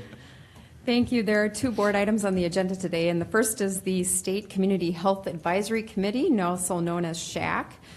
We are coming with our annual report. It is item J1 on page 186, and Ms. Renee Frauen-Dienst, our Public Health Director, will be giving you your annual update to the board to talk about the 2020 work plan for SHAC. And if I can maybe just start the discussion, if Commissioner Notch, who is our representative, would maybe just want to give a summary of SHAC for the board? You know, it gets to the point where you don't have the meeting so far back in December. I kind of forget what you all talked about, but you know, I'm the representative, Commissioner Clark is the alternate, and I actually am the alternate on the executive committee as well, which usually meets prior to the full meeting. And it's been interesting the last year. When I first got on, you know, I was kind of like, I was in the cloud all the time and didn't quite understand what was going on because you don't meet that often. Plus, Stearns County is kind of its own, you know, health board, so the department pretty much takes care of everything versus some of the other boards where they meet and there's multi-county representation. So, you know, until you dive into it deeper, you don't really understand it. But since I've been going to the executive committee as an alternate, you get a little deeper dive in how they work with the Minnesota Department of Health and kind of bounce ideas off of each other, what we see out in the greater Minnesota and what's going on with the Minnesota Department of Health. So it's been, there's a change going on, and Commissioner Madsen from Candiota High is the chair, and he's been really advocating to renew what SHAC is because I guess the participation has been falling off, and I don't know if it's just because of changing some county boards and membership, but he's really made an effort to rejuvenate it and kind of bring it back to life, which is kind of what's been happening. We've been having multiple teleconferences, calls, just to get input from everybody that's on it.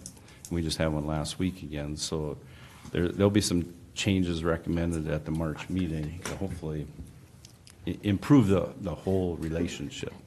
And I know, with the Department of Health, there's been some issues, and I think that's caused maybe some internal issues too, but I'll let Renee dive into the details, but it's, in my opinion, it's definitely an improvement from when I first got on. There's more engagement, I think, now starting to take effect again. Oh, yeah, on some boards, it just takes a while to get familiar with what's going on. I'm thinking in my personal experience, the 911 board, and you get in there with the law enforcement folks. The 911 board is, I describe it as the holy land of acronyms, and you just get lost in all of that clutter.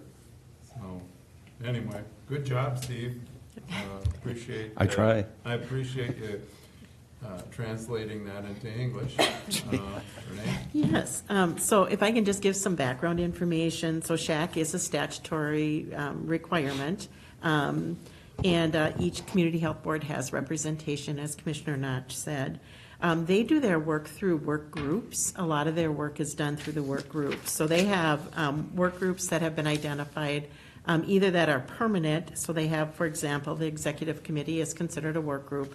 They also have some around disease prevention and control, environmental health, emergency preparedness. So they have several standing committees, and then they create committees or work groups that actually look at overriding issues that we're seeing in the public health system in Minnesota.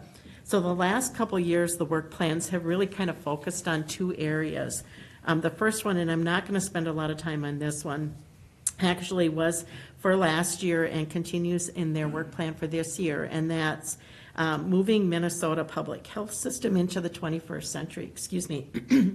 The current public health statute actually was initially enacted in 1976. That's a long time ago.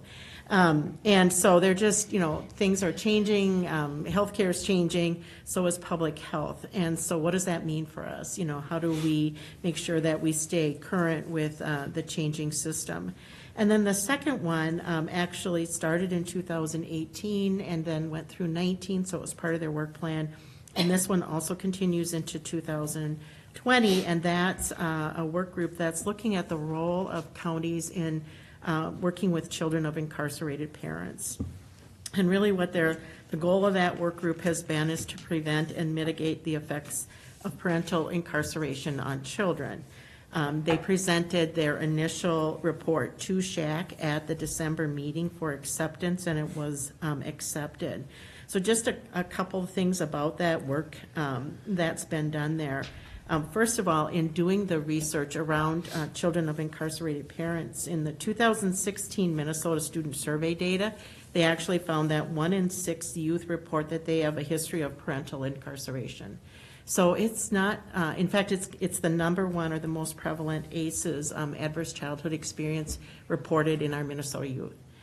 So it's a significant issue that we're dealing with. So through those discussions, there were 3 priority areas that they had identified that they wanted to move forward. The first one is just raising awareness. This is impacting our children, our community at a pretty significant level. The second one is really to look at trying to strengthen how we support our children. How do we help them be resilient when they're faced with these issues? And then how do we work with parents to reduce their recidivism? And then the third one is to really look at how do we build resilient families within our own community. So the work is going to continue, as I said, into 2020. The work group is continuing to meet. The Minnesota Department of Health has actually started a what they call learning collaborative. So it's a group of people that come together that actually look at best practices and look to see how they want to implement that. And Stearns County was approached to participate, and in talking with the sheriff and our jail administrator, they were interested, and so we have agreed to be part of that learning collaborative. So we will be one of 5 or 6 counties actually looking at those recommendations that came from SHAC, and then what could that potentially look like for us back here in our area.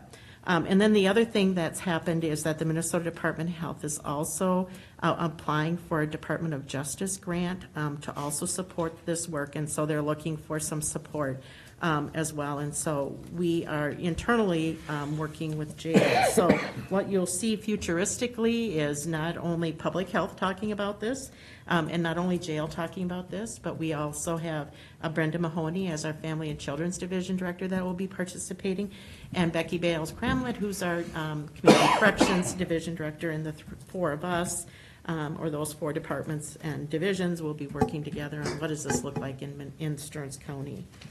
And that's really all I have for the SHAC report. So if there's questions, happy to. Do we have questions for Renee?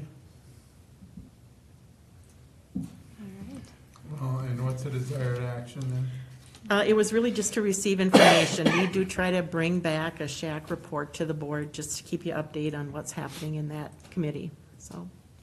All righty. All right. Pardon me? Somebody? Okay, well, our next item? The second board item is J2 on page 187, and it's an update on tobacco ordinance number 206. You may recall that we were here back in June 2019, and at that time, the board asked that we look at options for how this county might proceed with tobacco 21 ordinance.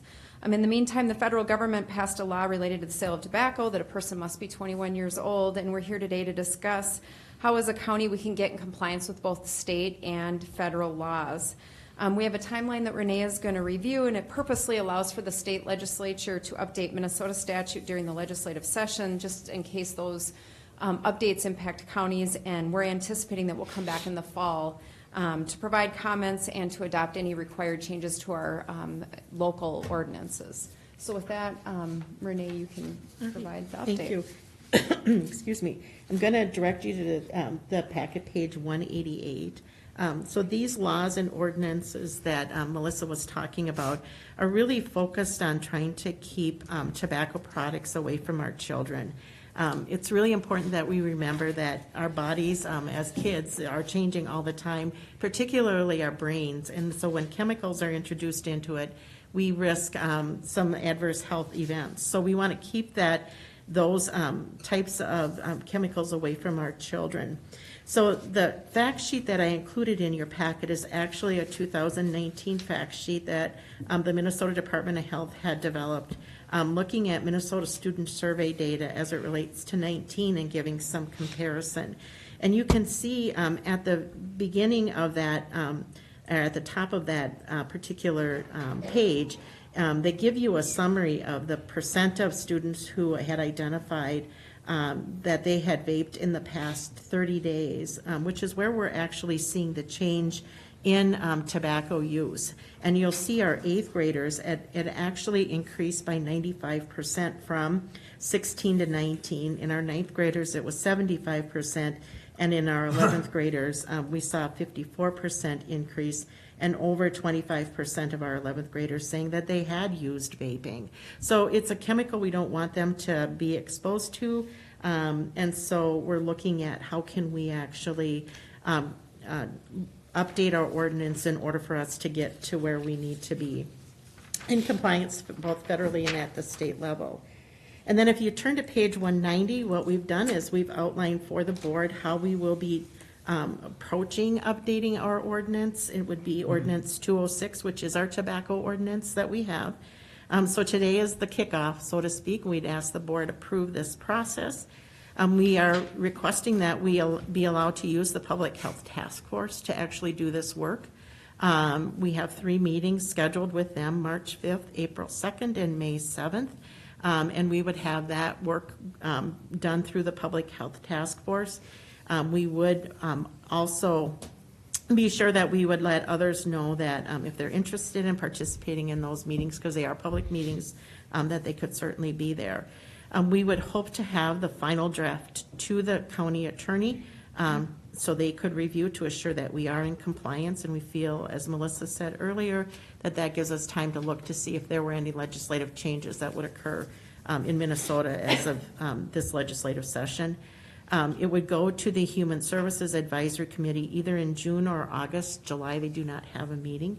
And then would move that forward for board consideration sometime in August or September for the board to set the public hearing, hopefully September and October, so that in sometime in October, November, there would be a final adoption of what that ordinance would be.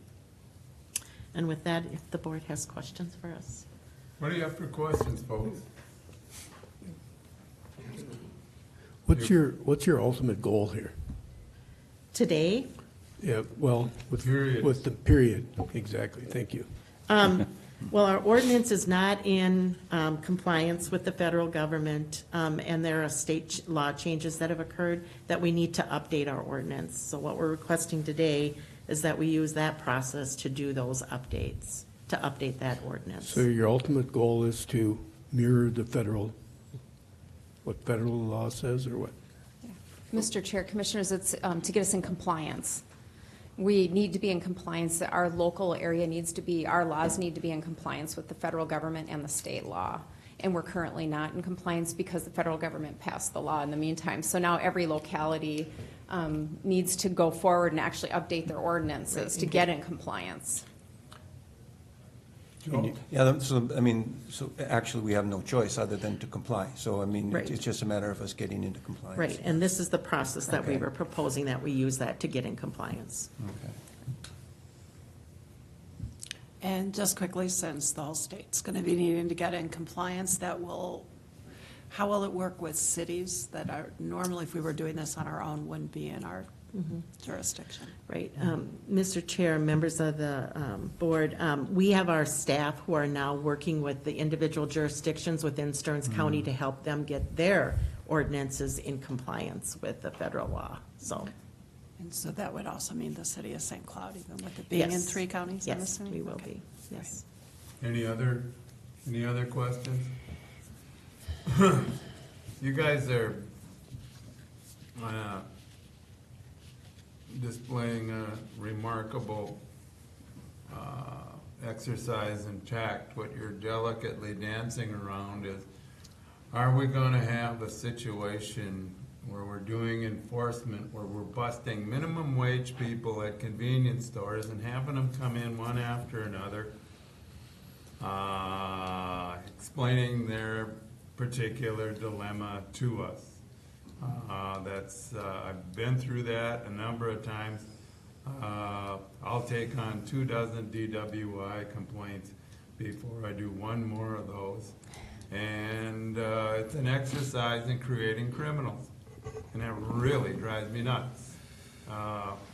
If you need more detail at a later date, I'll share some strong feelings. But I think that's where Jeff was going, and I was hoping you'd get into the deeper weeds, but you failed me, Jeff. What's new?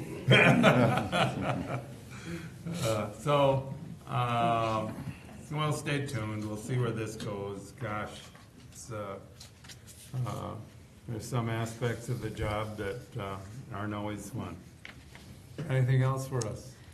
I have nothing further, You need except us to make a motion, though, don't you? Yeah. Yes, you need- yes, So we're it's just an requesting that the update. board authorize staff to use The the. first part we have to, Yeah. Okay, I'll go ahead and make that motion. okay. Recognizing that you have a very good point, too. I mean, we've got, this is a complicated issue. I mean, it really is. Yeah, okay. Do we have a second? Okay, I'll second that.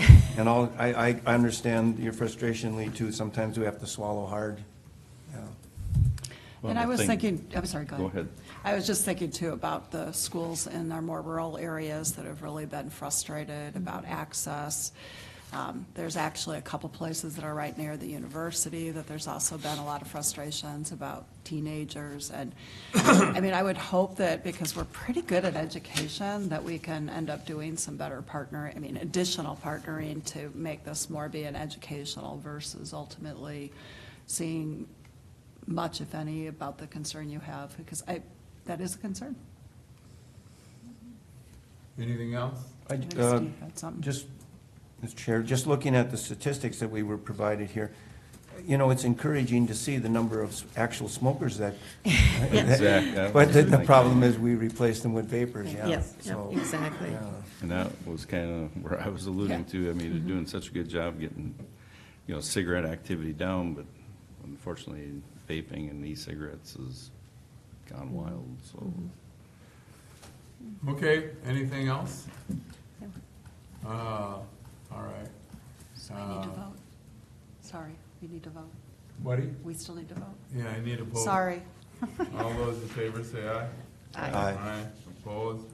Yeah, I mean, it's, I see the train a-coming. It's coming around the bend. Thank you. Okay, how much longer you gotta put up with us, Renee? I am retiring officially April 30th.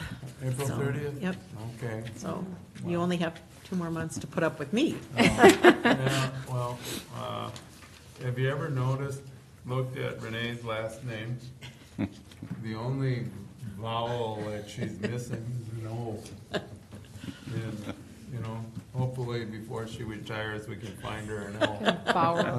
Borrow me one. And if you actually translate that, she does represent her name. She is a woman of service, so Yes. thank you, ma'am. Oh, is that what it means? Yes, that's what it means. Oh, okay.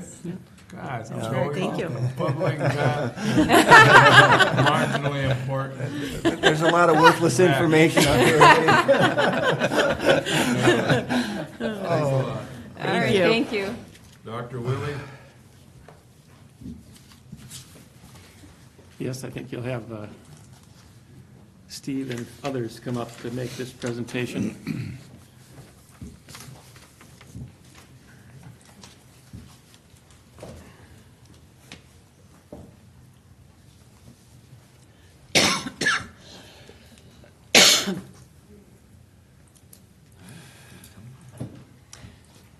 morning, Commissioners. My name is Steve Hammis. I'm the Assistant Administrator, and we have with us Kevin Kornick, who's our Facilities Manager, and we have Dan Tideman, who is the architect from GLTA, who has been working on our remodeling projects for the past couple of years.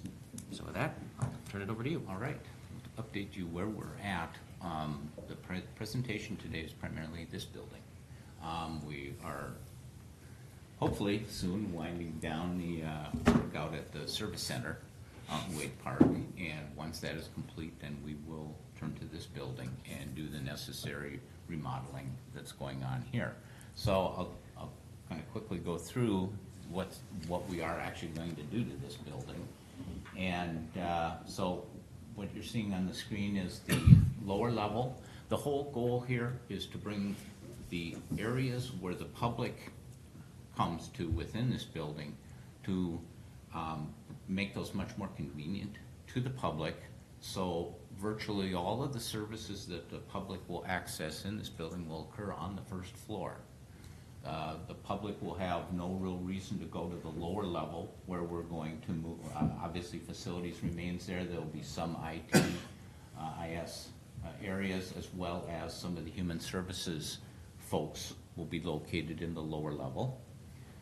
First floor, which is there you go. First floor is where most of the public will come to receive services.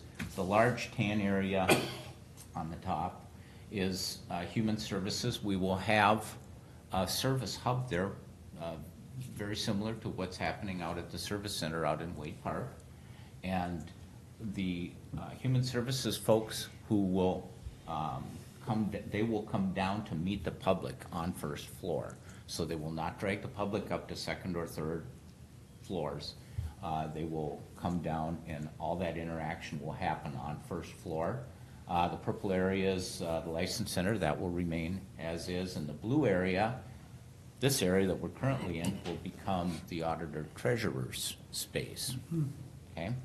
So vast majority of the public interaction will all happen on first floor. And I'm going to come back to the rotunda area in a moment. But second floor, both at the west end, at the east end, we have additional human services office space. And all of those office spaces are designed to, we're trying to open them up so that they accommodate more staff with future growth. And those people that don't have the need for the confidentiality will be in more open workstations, which in a building that has as much interior space as this building has, it actually creates a nicer work environment because there's more natural light coming in further into the building. The green area in the center on second floor is the administration area and the new boardroom. That new boardroom will open up directly off of the second floor lobby of the rotunda. And so it'll be very accessible to the public, but it'll be in a new location. It'll be in a new location, not on first floor. It will be on second floor, along with the entire admin area. Okay, and I'll come back to the boardroom in a second here as well. Third floor will be all human services. This will be where staff has their workspaces. This will not be where the public is coming. They will not come. They will have no need to come to third floor to meet with these people. Fourth floor, county attorney space. We are going to relocate the break room, modify the great big meeting room upstairs on fourth floor, but the rest of the space will become county attorney, will expand to house entirely county attorney offices. So that we're not doing any additions to the building, of course. This is all interior remodeling. I'm going to come back to, I'll start with the rotunda, which is the kind of the blow-up plan on the left here. A couple of issues with the rotunda. We wanted to add a better security checkpoint. As you know, the way the metal detector is now, it's just kind of stuck there because that's where it could go. In this plan, we're actually planning for a dedicated security station, and we're going to reverse how people enter the building. Right now, it's kind of confusing because you come up to the doors and you got to walk around to the side to come in that door, and then when you exit, you come out the front doors. we're gonna reverse it so that when you come up, the doors that are visible as you approach the building are the doors that you go in. You will go in, and there will be a security station right there with the metal detector, as it is. And then to leave, you'll leave out the doors that are currently the indoors. So it will be a lot more intuitive for the public as they approach the building. In addition, we also have a stairway, an open, I'll call it grand stairway, that we're going to introduce into the rotunda. Again, it's to, because now on second floor, really the only thing the public is coming into on the second floor is the boardroom and the administration or HR department on second floor. And we wanted a way to relieve the burden on the elevators. A lot of this revolves around the use of the elevators as well, and the use and maintenance of those elevators. And so we're providing a grand staircase for people to go from the rotunda up to second floor, as well as, of course, they can still use the elevators. And so let's go to the next. This is an image of that stairway. It'll be an open stairway. We'll be using granite, the same rough black granite for the floor treads. And we'll go up and we'll access the lobby on the second floor. And we'll make use of the existing main structural columns to support the landing, to keep it very open, the rotunda very open as it is. We do have to have a mid-landing on the stairway because of the floor-to-floor heights. Code requires that, but it'll actually be a very functional stair and will fit in just fine with that rotunda view. This view happens to be from the area of the security desk, and the whole idea with the security desk was to, let's go to the next page, next shot here. When you come in, the security checkpoint will be here, and it was working with the sheriff's department to make sure that they were comfortable. Right now, they sit with their backs to the windows. They can't really see who's coming up behind them and that sort of thing. So we've changed that around so that now they have their backs against the wall. They can actually see all of the glass as people are approaching. They can also see the employee entrance door, so they can be aware of who's coming and going in that door as well. And there's space for two staff, one at the actual check through on the metal detector, and another for the second staff position, as they have potentially a second person at that station. So next one. If I can ask, is that a station where the wood is there, is that a risen one? Like where Yes, that's raised up a little bit for somebody better would sit up, visibility. like here and. Yep. Actually, the next picture is, that is that. And so it gives, if that position actually involves monitoring, if there's some equipment in there for monitor, security cameras, what have you, they would have the ability to have those there as well. So it is raised up 2 steps. So, and you can see this shows the visibility from there across to the employee entrance, so they can keep that observation going for not just the public entrance, but for the staff entrance as well. So that was the rotunda, the main changes that the public will see in the rotunda. The other piece I wanted to talk about is the boardroom, which is the plan on the right. And the building, this new boardroom will be on the 2nd floor. This building has a set concrete structure that we're not moving columns, obviously. The new boardroom will be wider than this boardroom. This boardroom actually has the structure, the columns are in the sidewalls here.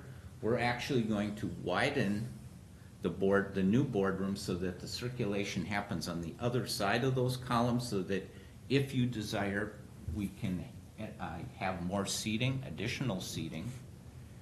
So we can go to that. This is from the rotunda, the 2nd floor lobby at the rotunda. These would be kind of right at the top of the stairs. This is looking into the boardroom from that lobby, so it'd be very open to the public, very open as you wish. We can certainly discuss if you would like to put curtains on those windows if you have any desire. But it also allows the possibility, if you have an event where there's an overflow crowd, you could have people outside with additional sound to entertain or have more people there. All right. So then just another view as we get there and looking in. Okay, the board, go one more, I think, yeah, okay. The dais where you're sitting, we're gonna modify it slightly. Right now, the 5 commissioners sit on the curved part, and then we have, Mike and Randy on the ends. And visibility is kind of tough on the ends there.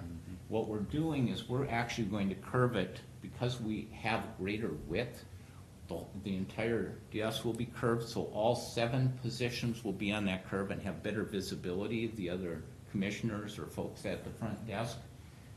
It also allows that if in the future, if Stearns County were ever to go to 7 commissioners in lieu of 5, if that ever were to happen, you would have that additional space available. Not saying that you would do that.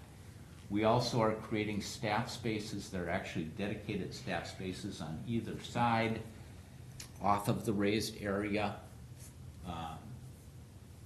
for taking notes and minutes, that sort of thing. Or if staff eventually moves off of the main podium area. The front desk will remain kind of like intent is similar to this. We are showing the potential of putting monitors up behind you.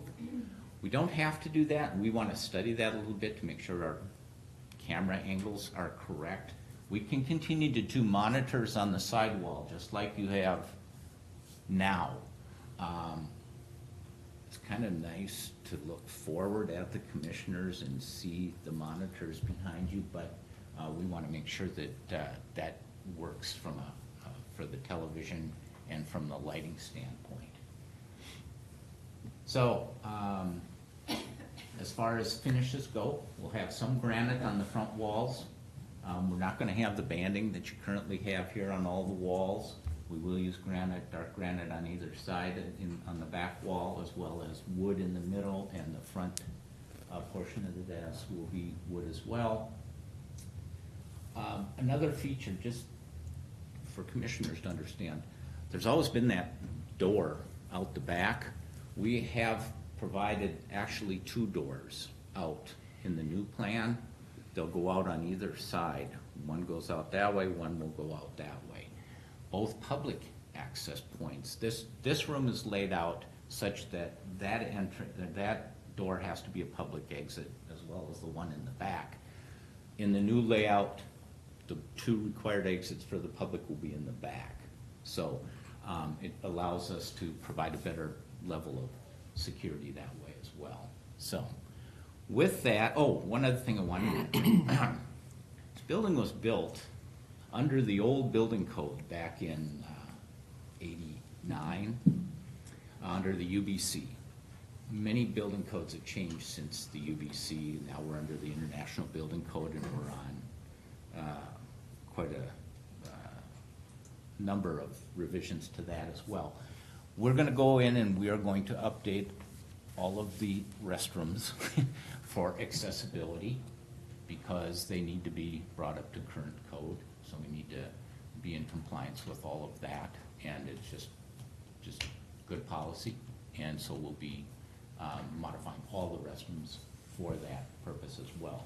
The building will be fully accessible, of course. And with that, the one element that we are still looking at is the outside accessibility. I don't have pictures of it. Your handicap ramp currently on the outside to the front door goes out to the west. You have handicap parking out to the west. But if that area gets closed, if you decide to close that drive that goes between the buildings, it kind of negates the use of that handicap ramp, because you won't have handicap stalls. You currently have handicap stalls out on the south side of the building over here, and to use the ramp, you then have to go way to the west end and come up the ramp. So we're gonna look at potentially creating another way to access the building via ramp to this side that would facilitate that change in how traffic moves between the buildings. If the board remembers from when we last approved the project list last year, again, most of the projects in the last few years have been geared towards energy efficiency, safety, and security issues. And so again, modifying the building so that it's more open, again, will help Kevin with maintaining the building more uniformly for utility costs. And by also doing this and configuring it so that the public really only has to be, for the most part, on the first floor or coming to the second floor to access the board or HR admin, allows us to better secure the building and to provide better accessibility issues about who's in where and getting around. And along with that was, again, the exterior of the building, the project to close the ring road around part of the courthouse where the county owns the property, so that, again, right now we have two buildings that, cars could drive right up to, and to put in a buffer to make that safer. And then, again, necessitates the need to examine how the handicap entrance for this building works.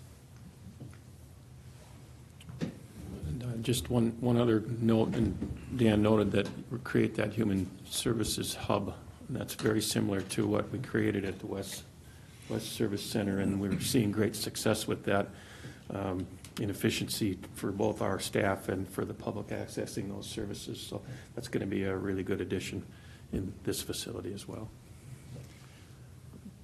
There's a couple boardrooms I can think of that are all glass on one side.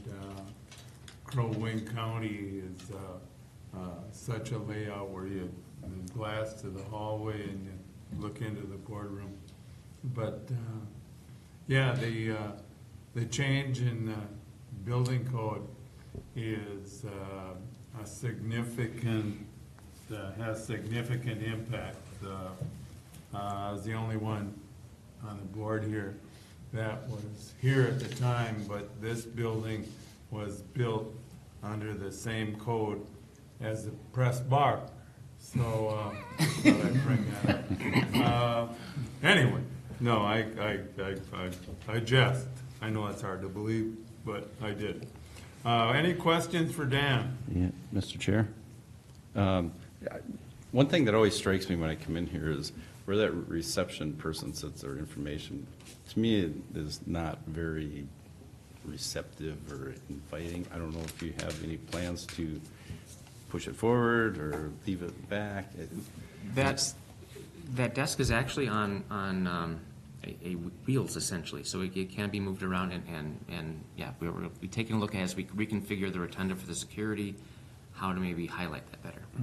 Okay, thanks. And it's funny you bring that up, because as we look at it, the main, can you go to first floor? Okay. Back to the first floor. There you go. It just so happens that the main entrance to the Human Services Service Hub is directly behind that information desk. And there might be some benefit of moving it to open that up even more for visual, so people can see where to go. So that is something we're going to be looking at. Okay. Yeah. So just a couple of things that, I'm I was sorry, go just ahead. going to ask, what about seating capacity in the boardroom? chamber? Yeah. Glad you asked that. You have the ability to basically double the amount of seating you currently have. The plan that you see here has 82 chairs in it. I think here you currently, if you count your chairs, I think you're just over 40 or 45 chairs in here. You could also add an additional row of chairs from what we have shown. So you can certainly make it larger if you wish. You don't have to have that much seating. That's totally up to the board. Okay. I was just going to say a couple of things that I hadn't seen, since we talked about the boardroom, I hadn't seen the changes in the plans, but they look good to me. And And if you go to the rotunda again, one thing that I quizzed Dan about when we met about this is just the look of that stairway. Can you explain how that really is going to look, Dan? If you go to the plan, go to the back, there you go. The stairway is actually curved. It's not segmented, it's curved to follow the round rotunda, the emblem in the middle where the terrazzo is. We wanted that to really be more sculptural, and that's why we curved it. The image doesn't look like it's rounded, but it actually is, the stairway will be curved. Thank you. And so like this space, it's also going to be multi-purpose, right? So other meetings could come in there. And so one of the things I was kind of, which I think is an important point, the glass, I believe, is the main place. There'll be natural light coming in. So for Yes. some of those meetings, that might be important. But I could see not really so much for our meetings, but there may be some other meetings that whether it's shades or something else, that might be good, although I'm a big fan of natural light and long meetings. I'm glad you brought it up because that meeting space has been at an absolute premium in this building. And you had a lot of space, a competition for a lot of space, meeting space here. What we have done in every department is add additional meeting space to relieve the need to put more functions into the boardroom. I'll be quite surprised if there is a need to use the boardroom for too many more meetings than the commissioners' meetings, because we have tried to size additional meeting rooms within the departments to make it more efficient, so they're not trying to all come down and do that. And so we've made a real concerted effort to try to do that. But so if there was something bigger, it could be used in there. I hate to think of this space as kind of like football fields where it only gets used X many times. No, I'm Commissioner Chair, I'm Commissioner Clark. Just as in the service center, we've expanded the number of meeting rooms because, again, all departments said that, with the number of community partners or outside training events or other things that are, or even just internal meetings, the amount of meeting space needed is dramatically increased. So we've expanded meeting rooms out at the service center. We're doing the same thing here. Currently we just have 499 and the boardroom is large meeting spaces. There'll be another one on the third floor as well. Oh, that's great. So the boardroom can be used for other functions, but again, we're hoping that overall we've allowed for enough growth of meeting spaces that we don't have a crunch for another 20 years. So. Just, Mr. Chair, one quick question. So this room has a divider, and I know we do use the backside of this room. Will this one have a divider or not? We actually intentionally did not put the divider into this new boardroom because of the very fact that we've provided so many other meeting rooms that are smaller in scale that will function that way. All right, good. Yep, and they're simply, it's a cost issue because folding partitions are expensive and they're not always particularly successful at stopping sound going from one side to the other. Okay. Just on timing, Dan, because we're looking to issue bonds on this, when do we think we're gonna start and how long do you think it's gonna take? I'm gonna let Kevin answer. It's a good question. The hope is that by the end of March, we have plans that we're able to go out to bid with. At the same time, our hope is that we're wrapping the service center construction up at the end of March, moving staff, furniture, those kind of things throughout April, probably a little bit into May. I would anticipate starting this building sometime in May or June. I am anticipating about 6 months per floor. The nice part is, having moved out as much staff as we had to the service center, it gives us a lot of opportunity to clear out an entire floor, wall to wall, and be able to, tackle that space without having to work around other functions on that level. So I really want to try and take it floor by floor by floor and start, finish, move on. So I anticipate, somewhere in the neighborhood of 2 to 2.5 years to complete the project. Steve? So is that starting from the top down? I would start in the basement. Once we move that out, the basement and sort of facilities is essentially empty. After that, the remaining staff on third floor occupy the basement, so it'll go from basement to third to second to first to fourth, just as people kind of move from their to their permanent homes. So. And as he said, we're looking to start to go out for bids. So at this point, certainly we would entertain that if the board would pass a motion authorizing staff to move forward with the bid process so that we could start that. All right, we can continue to discuss. I'd like to dispose of that approval right now. Can you live with that vote? Yeah, I'll make the Take a motion. motion to do that. I'll make the motion, I guess. We've had it in our capital improvement plan, so. Thank you, Steve. Do we have a second? I'll second it. Thank you, Gerald. All those in favor say aye. Aye. Sometimes now advances in technology, you really wonder after the fact it's an advance at all.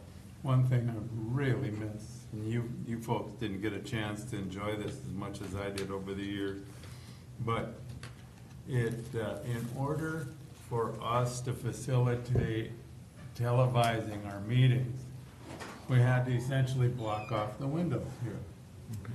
And that's really unfortunate. It was back in the day when you could see through the windows.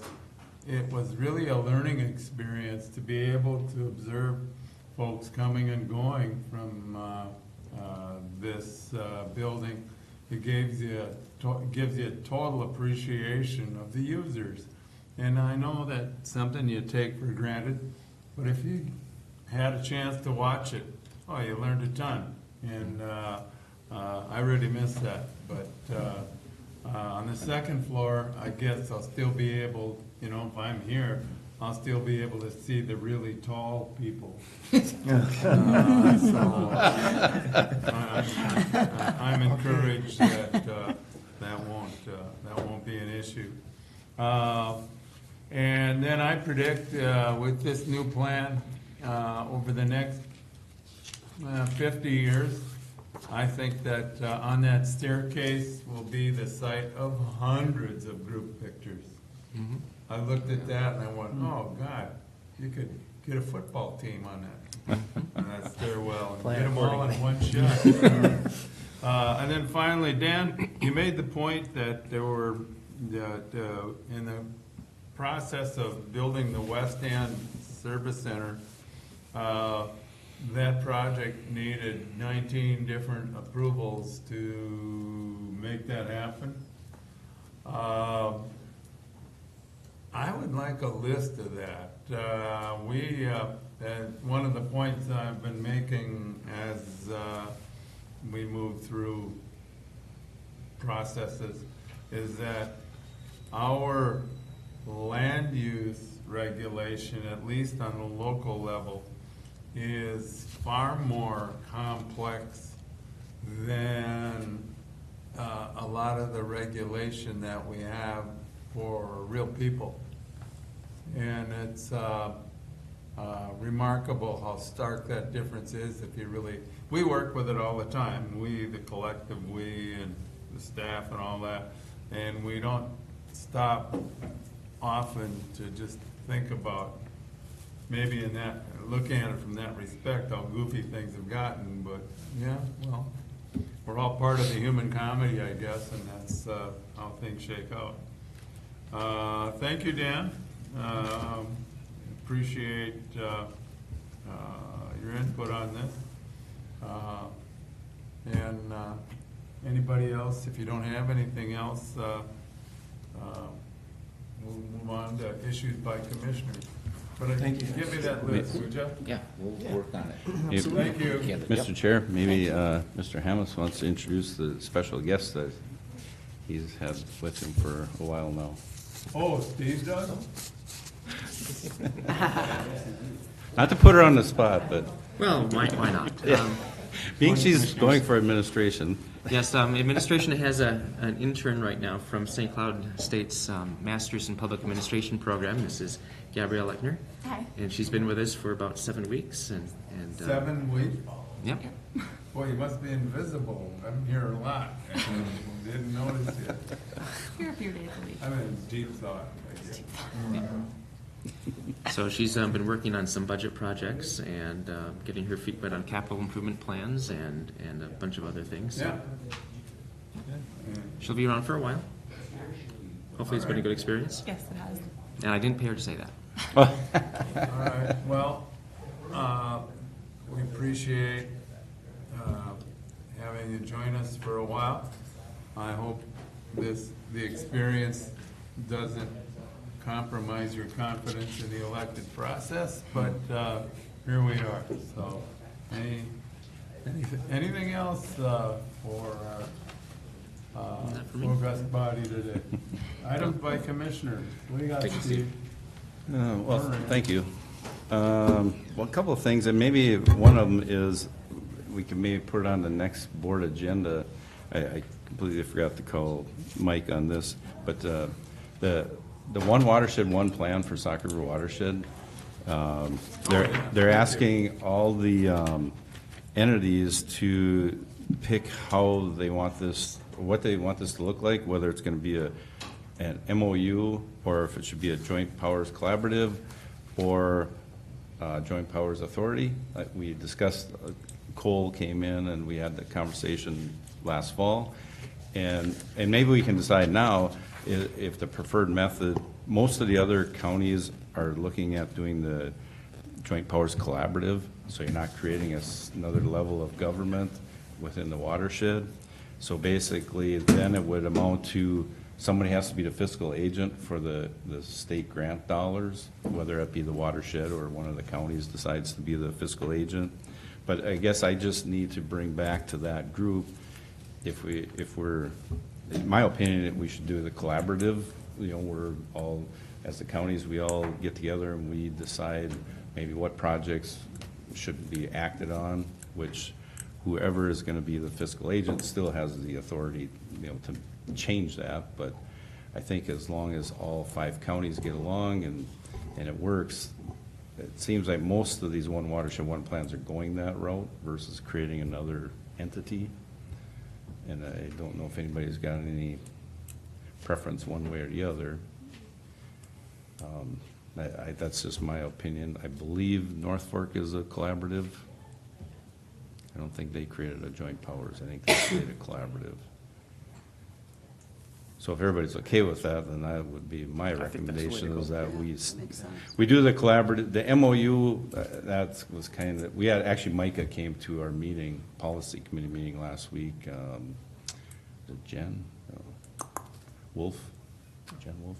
Yep, The attorney. She came and gave us like an hour and a half presentation, and it pretty much came down to going with the collaborative, and if that doesn't work, then you could revisit doing the joint powers authority. You could always go back, you could always do something more formal. Right, that's, you know, we think it's going to be a process where we all have to pretty much agree to get along, otherwise it's not going to work, so. Because that whole process is slowly winding down. I think the plan is to have one watershed, one plan to Bowser sometime this summer, and then there's a public comment period, and then I believe there's a public hearing that each of the entities has to put on before it gets approved. So it's a very time-consuming process, just one watershed, one plan. But Sauk River is huge, and there's 5 counties, and there's a lot of opinions, but there's going to be basically 9 elected representatives, because the soil and waters would be involved in this too. So it's slowly moving ahead. They have most of the plans drafted, and they're finishing up the verbiage, and we'll go from there on that subject. What else you got, Steve? Well, on another subject with the watershed, I spoke to Mike earlier about this, you know, and I don't know if this is something we should entertain or look at, maybe administration could do, is what would the cost be to the county if, let's say the Sauk River watershed all of a sudden came with a dissolution and they wanted to dissolve it, what could the potential expense to the county having to take over the county ditches be? You know, would the county have to hire, how many employees? Would we need to have another building? You know, what, it would be interesting to see the comparison of how the watershed is operating now as a drainage authority versus if all of a sudden it came back like Two Rivers was dissolved and then the county had to take those ditches back. I don't know if it'll happen. I know, you know, there is a group taking a bus down to the legislature to discuss this, and they're kind of rallying around right now, getting a petition going to dissolve that watershed. Good or bad, I'm not sure, but it would just be nice to get something prepared to say, well, if you dissolve it, you know, this, it's costing this much now. If the county takes it over, the potential is that, you know, if they balance out or if there is a huge savings, at least that could be addressed at some point. That maybe there is a cost savings, maybe there isn't. You know, does the county really want to do it? I don't know. But just kind of an FYI, what's coming down the down the railroad tracks here. But and then switching to a different subject, we had a county extension meeting yesterday, and Emily brought up at our dairy advisory, we had two speakers. Jolene Hadrich is an extension specialist, and she discussed the dairy resilience study she did. But the other gal that gave a presentation was Bridget Tuck. She's a regional extension educator out of Mankato. And I thought this might be something, I had proposed it yesterday, and maybe the county extension will bring this forward, but it would be a nice agenda item if this Bridget Tuck would come. She did this role of agriculture in Stearns County. Oh. So she did this presentation at Dairy Advisory, and it talks about the whole agricultural system, like in Stearns County. She did a study on it. And, you know, ag-related jobs in the county are 7% of the jobs. And then she broke it down from professional, you know, health and social services, trade, leisure. It was probably about a 10-minute little, what would you call it, presentation she did. But, I mean, she went through all these sectors, whether it's agriculture, whatever's going on in Stearns County, and how the agricultural sector impacts the county as a whole. And I just thought it would be an interesting presentation to the county board, which, you know, then would be broadcast out basically to the county. So I don't know if that would be something you guys would be interested in having her, see if she would come up here and give that presentation. Only if it's coordinated with local media, because in my opinion, being urban dweller, that's taken for granted. And yeah, it's just the facts that she came up with is. In fact, you know, we got the farm show going on as we speak at the convention center right now, and the irony of it is that the ag sector does not have a prominent seat at the table with our local Chamber of Commerce, and yet the farm show is the biggest money maker they have in all of the things that they promote. So yeah, we take that for granted. So yeah, Steve, I don't have any problem with whatever you want to do with this, but well, I'll maybe communicate with Lori. If you're going to do it, make it as big a deal as you possibly can. Okay, well, I'll reach out to Lori Vici. She's a regional I know. extension. And actually, this year, Extensions actually has a booth at the farm show this year for the first time ever. Yeah. So yeah, that's all I have. I'll call it good. Yeah, no problem. Steve, if you're gonna promote the county taking back the ditches. I'm not gonna promote it. I'm just forewarning you of. Ditches are the illegitimate child of local governance, and we fought like hell to get as many transferred to watersheds as we physically possibly could, and so here we are. The only ditches that we ever escaped from completely are the ones that are very close, located very close to cities and urbanizing areas, because the ditches become the stormwater drainage systems.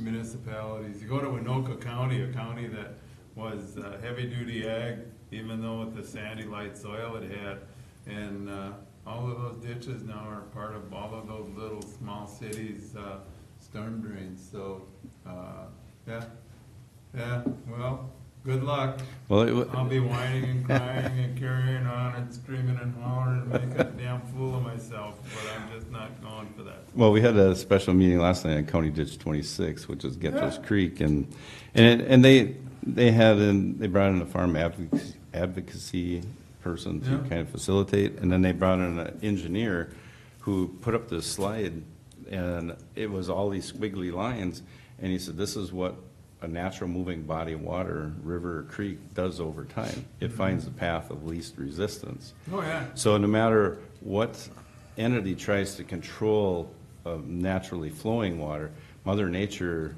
will eventually move it. Yeah. You know, and you can make it straight, but it might not stay straight because a tree falls in, a beaver does something, and then it meanders. And, you know, no matter how hard you try, you know, it's never going to make everybody happy because Mother Nature does what Mother Nature is going to do. And so, yeah, that's all. And Mr. Chair, should we take over the ditches, we will have a larger boardroom with more security. Yeah.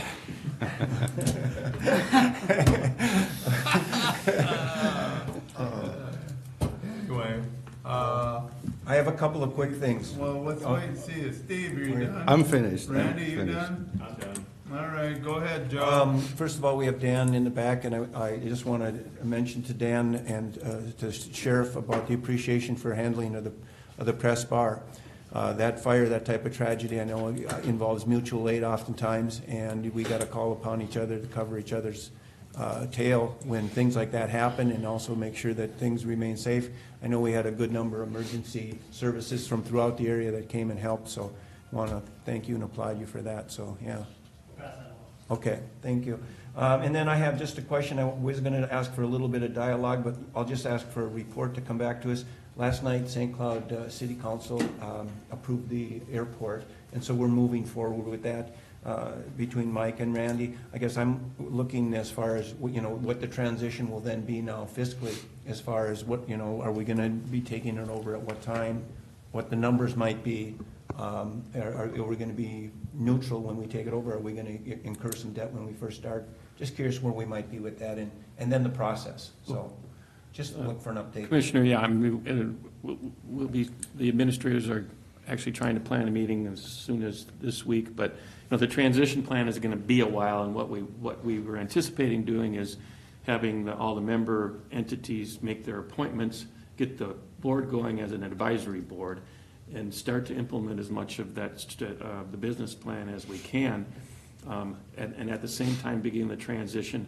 But the FAA approval apparently is going to take 6 months, even to a year, before we will actually be able to create the formal authority and transfer all property and that. But so it'll take a while, and we'll bring some updates as we move along. All right. Gerald? I was going to say, did you skip Jeff? No. Okay. I'm ignoring him. You're ignoring him, huh? That wasn't very nice. Gerald, you got something? We'll get to Jeff. Well, I guess just two reminders. One is tonight is precinct caucuses, and Oh, people yeah. should make sure they do still exist. There's been a lot of questions about whether they're still out there, and usually a good way to get involved in neighborhood or community issues and policies. And then the other thing is we have a presidential primary on Tuesday. Know that there's been early voting. Not sure what the numbers are looking at with that, but both within a week. So I don't know, Randy, if you've got any kind of an update about what we're seeing. Well, I could say, starting today, the larger cities in the county, the 10 larger cities are doing early voting in their cities. So you don't have to come to the county. So if you're in St. Cloud or Sartell or the larger cities, you can go right to them for those residents. For people that are not in those larger cities, it's still at the service center, downtown, or the city of Melrose. Anybody can vote there. And then we have 23 3 mail ballot precincts that are returning their ballots every day, so. And the early voting is through next Monday, correct? Yes. Yes, Yep. and please thank your staff. I mean, Our staff, they're doing great work. Thank you. Jeff? Only thing I have to say is state wrestling tournaments this weekend. Are you participating? Nice tie. Nice tie. Thank you. Number 1 St. Cloud State's out in their super regional in Sioux Falls, so, for their qualifier. All right, yeah, and Husky hockey team beat the number 1 team in the country twice this past weekend, North Dakota. Awesome. A good time was had by us anyway. It's amazing how the North Dakota fans travel with that team. I think that every bar on Saturday afternoon in the downtown area was packed. I was at Beaver Island celebrating their 5th birthday, and full of North Dakota fans. So it was a fun weekend. I don't have anything else, so folks, if the horse is dead. Can I wait one more minute before we kill the horse? Sure. I put this document on the on the that's dice right. there, and created this because we do have Commissioner Persky and Commissioner Clark are going to be at the National Association of Counties Conference later this week. And so I just wanted to show you the priorities that we have there. There's a couple there that deal with law enforcement, and one is the COPS grant, which you know and you've approved making that application. The other is this inclusion in the federal high-intensity drug trafficking area, and that's a request I think was made or thought about a couple of years ago, and this is maybe a little more formal application to be designated, which would open up some grant opportunities for our Central Minnesota Violent Offenders Task Force. And then there's, of course, transportation, and there's 2 items there. There's a new federal grant program called the BUILD program, and we have 2 road projects that we think might qualify for that grant application. And so while the commissioners are out there, we're hoping they can have a conversation not only with our delegation, but with some folks from DOT and think about which one of these might be the best application. And then I think you'll find pretty similar stuff after that: expansion of I-94, North Star, Human Trafficking Task Force, broadband, and then number 6 was on the list last year, mental health and substance abuse. And then I put the St. Cloud Area Regional Airport Authority on there because it has been approved by all the entities, and so we're going to need some help shepherding that through the federal approval process. And I'm happy to say that David Turch does have a person that's an expert in dealing with the FAA, and so hopefully we're going to be able to lean on Turch to help us with much of that process. And I just hope, and I'm just so that Joe and Terrell can mention that to our delegation, that we're in that process, and if we do need any assistance down the line, they know that at least that what we're working on. So that's a very quick what you have in front of you, and if there's any comments, I'll be happy to take them, and I'll run through it in a little more detail with Commissioners Persky and Clark after the meeting, and then you're going to represent this next week. Right. I'll just comment about that Town Line Road. That's a road that could be on the west side of Sartell, which now is out to the new high school. It's about a $10 million project, of which the county does not want to pay for, nor can or should. But those townships do not have the money to do that. One township has only 4 driveways on it, and they've got a good share of that road. So hopefully they'll be able to find some funding for them.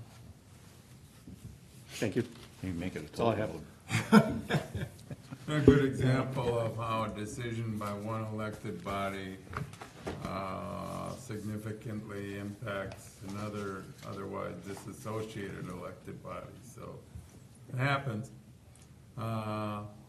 Anything else, folks? Okay, now the horse is truly dead. Yep. Thank you, folks. This went well in spite of ourselves. All right. Oof. Say I was.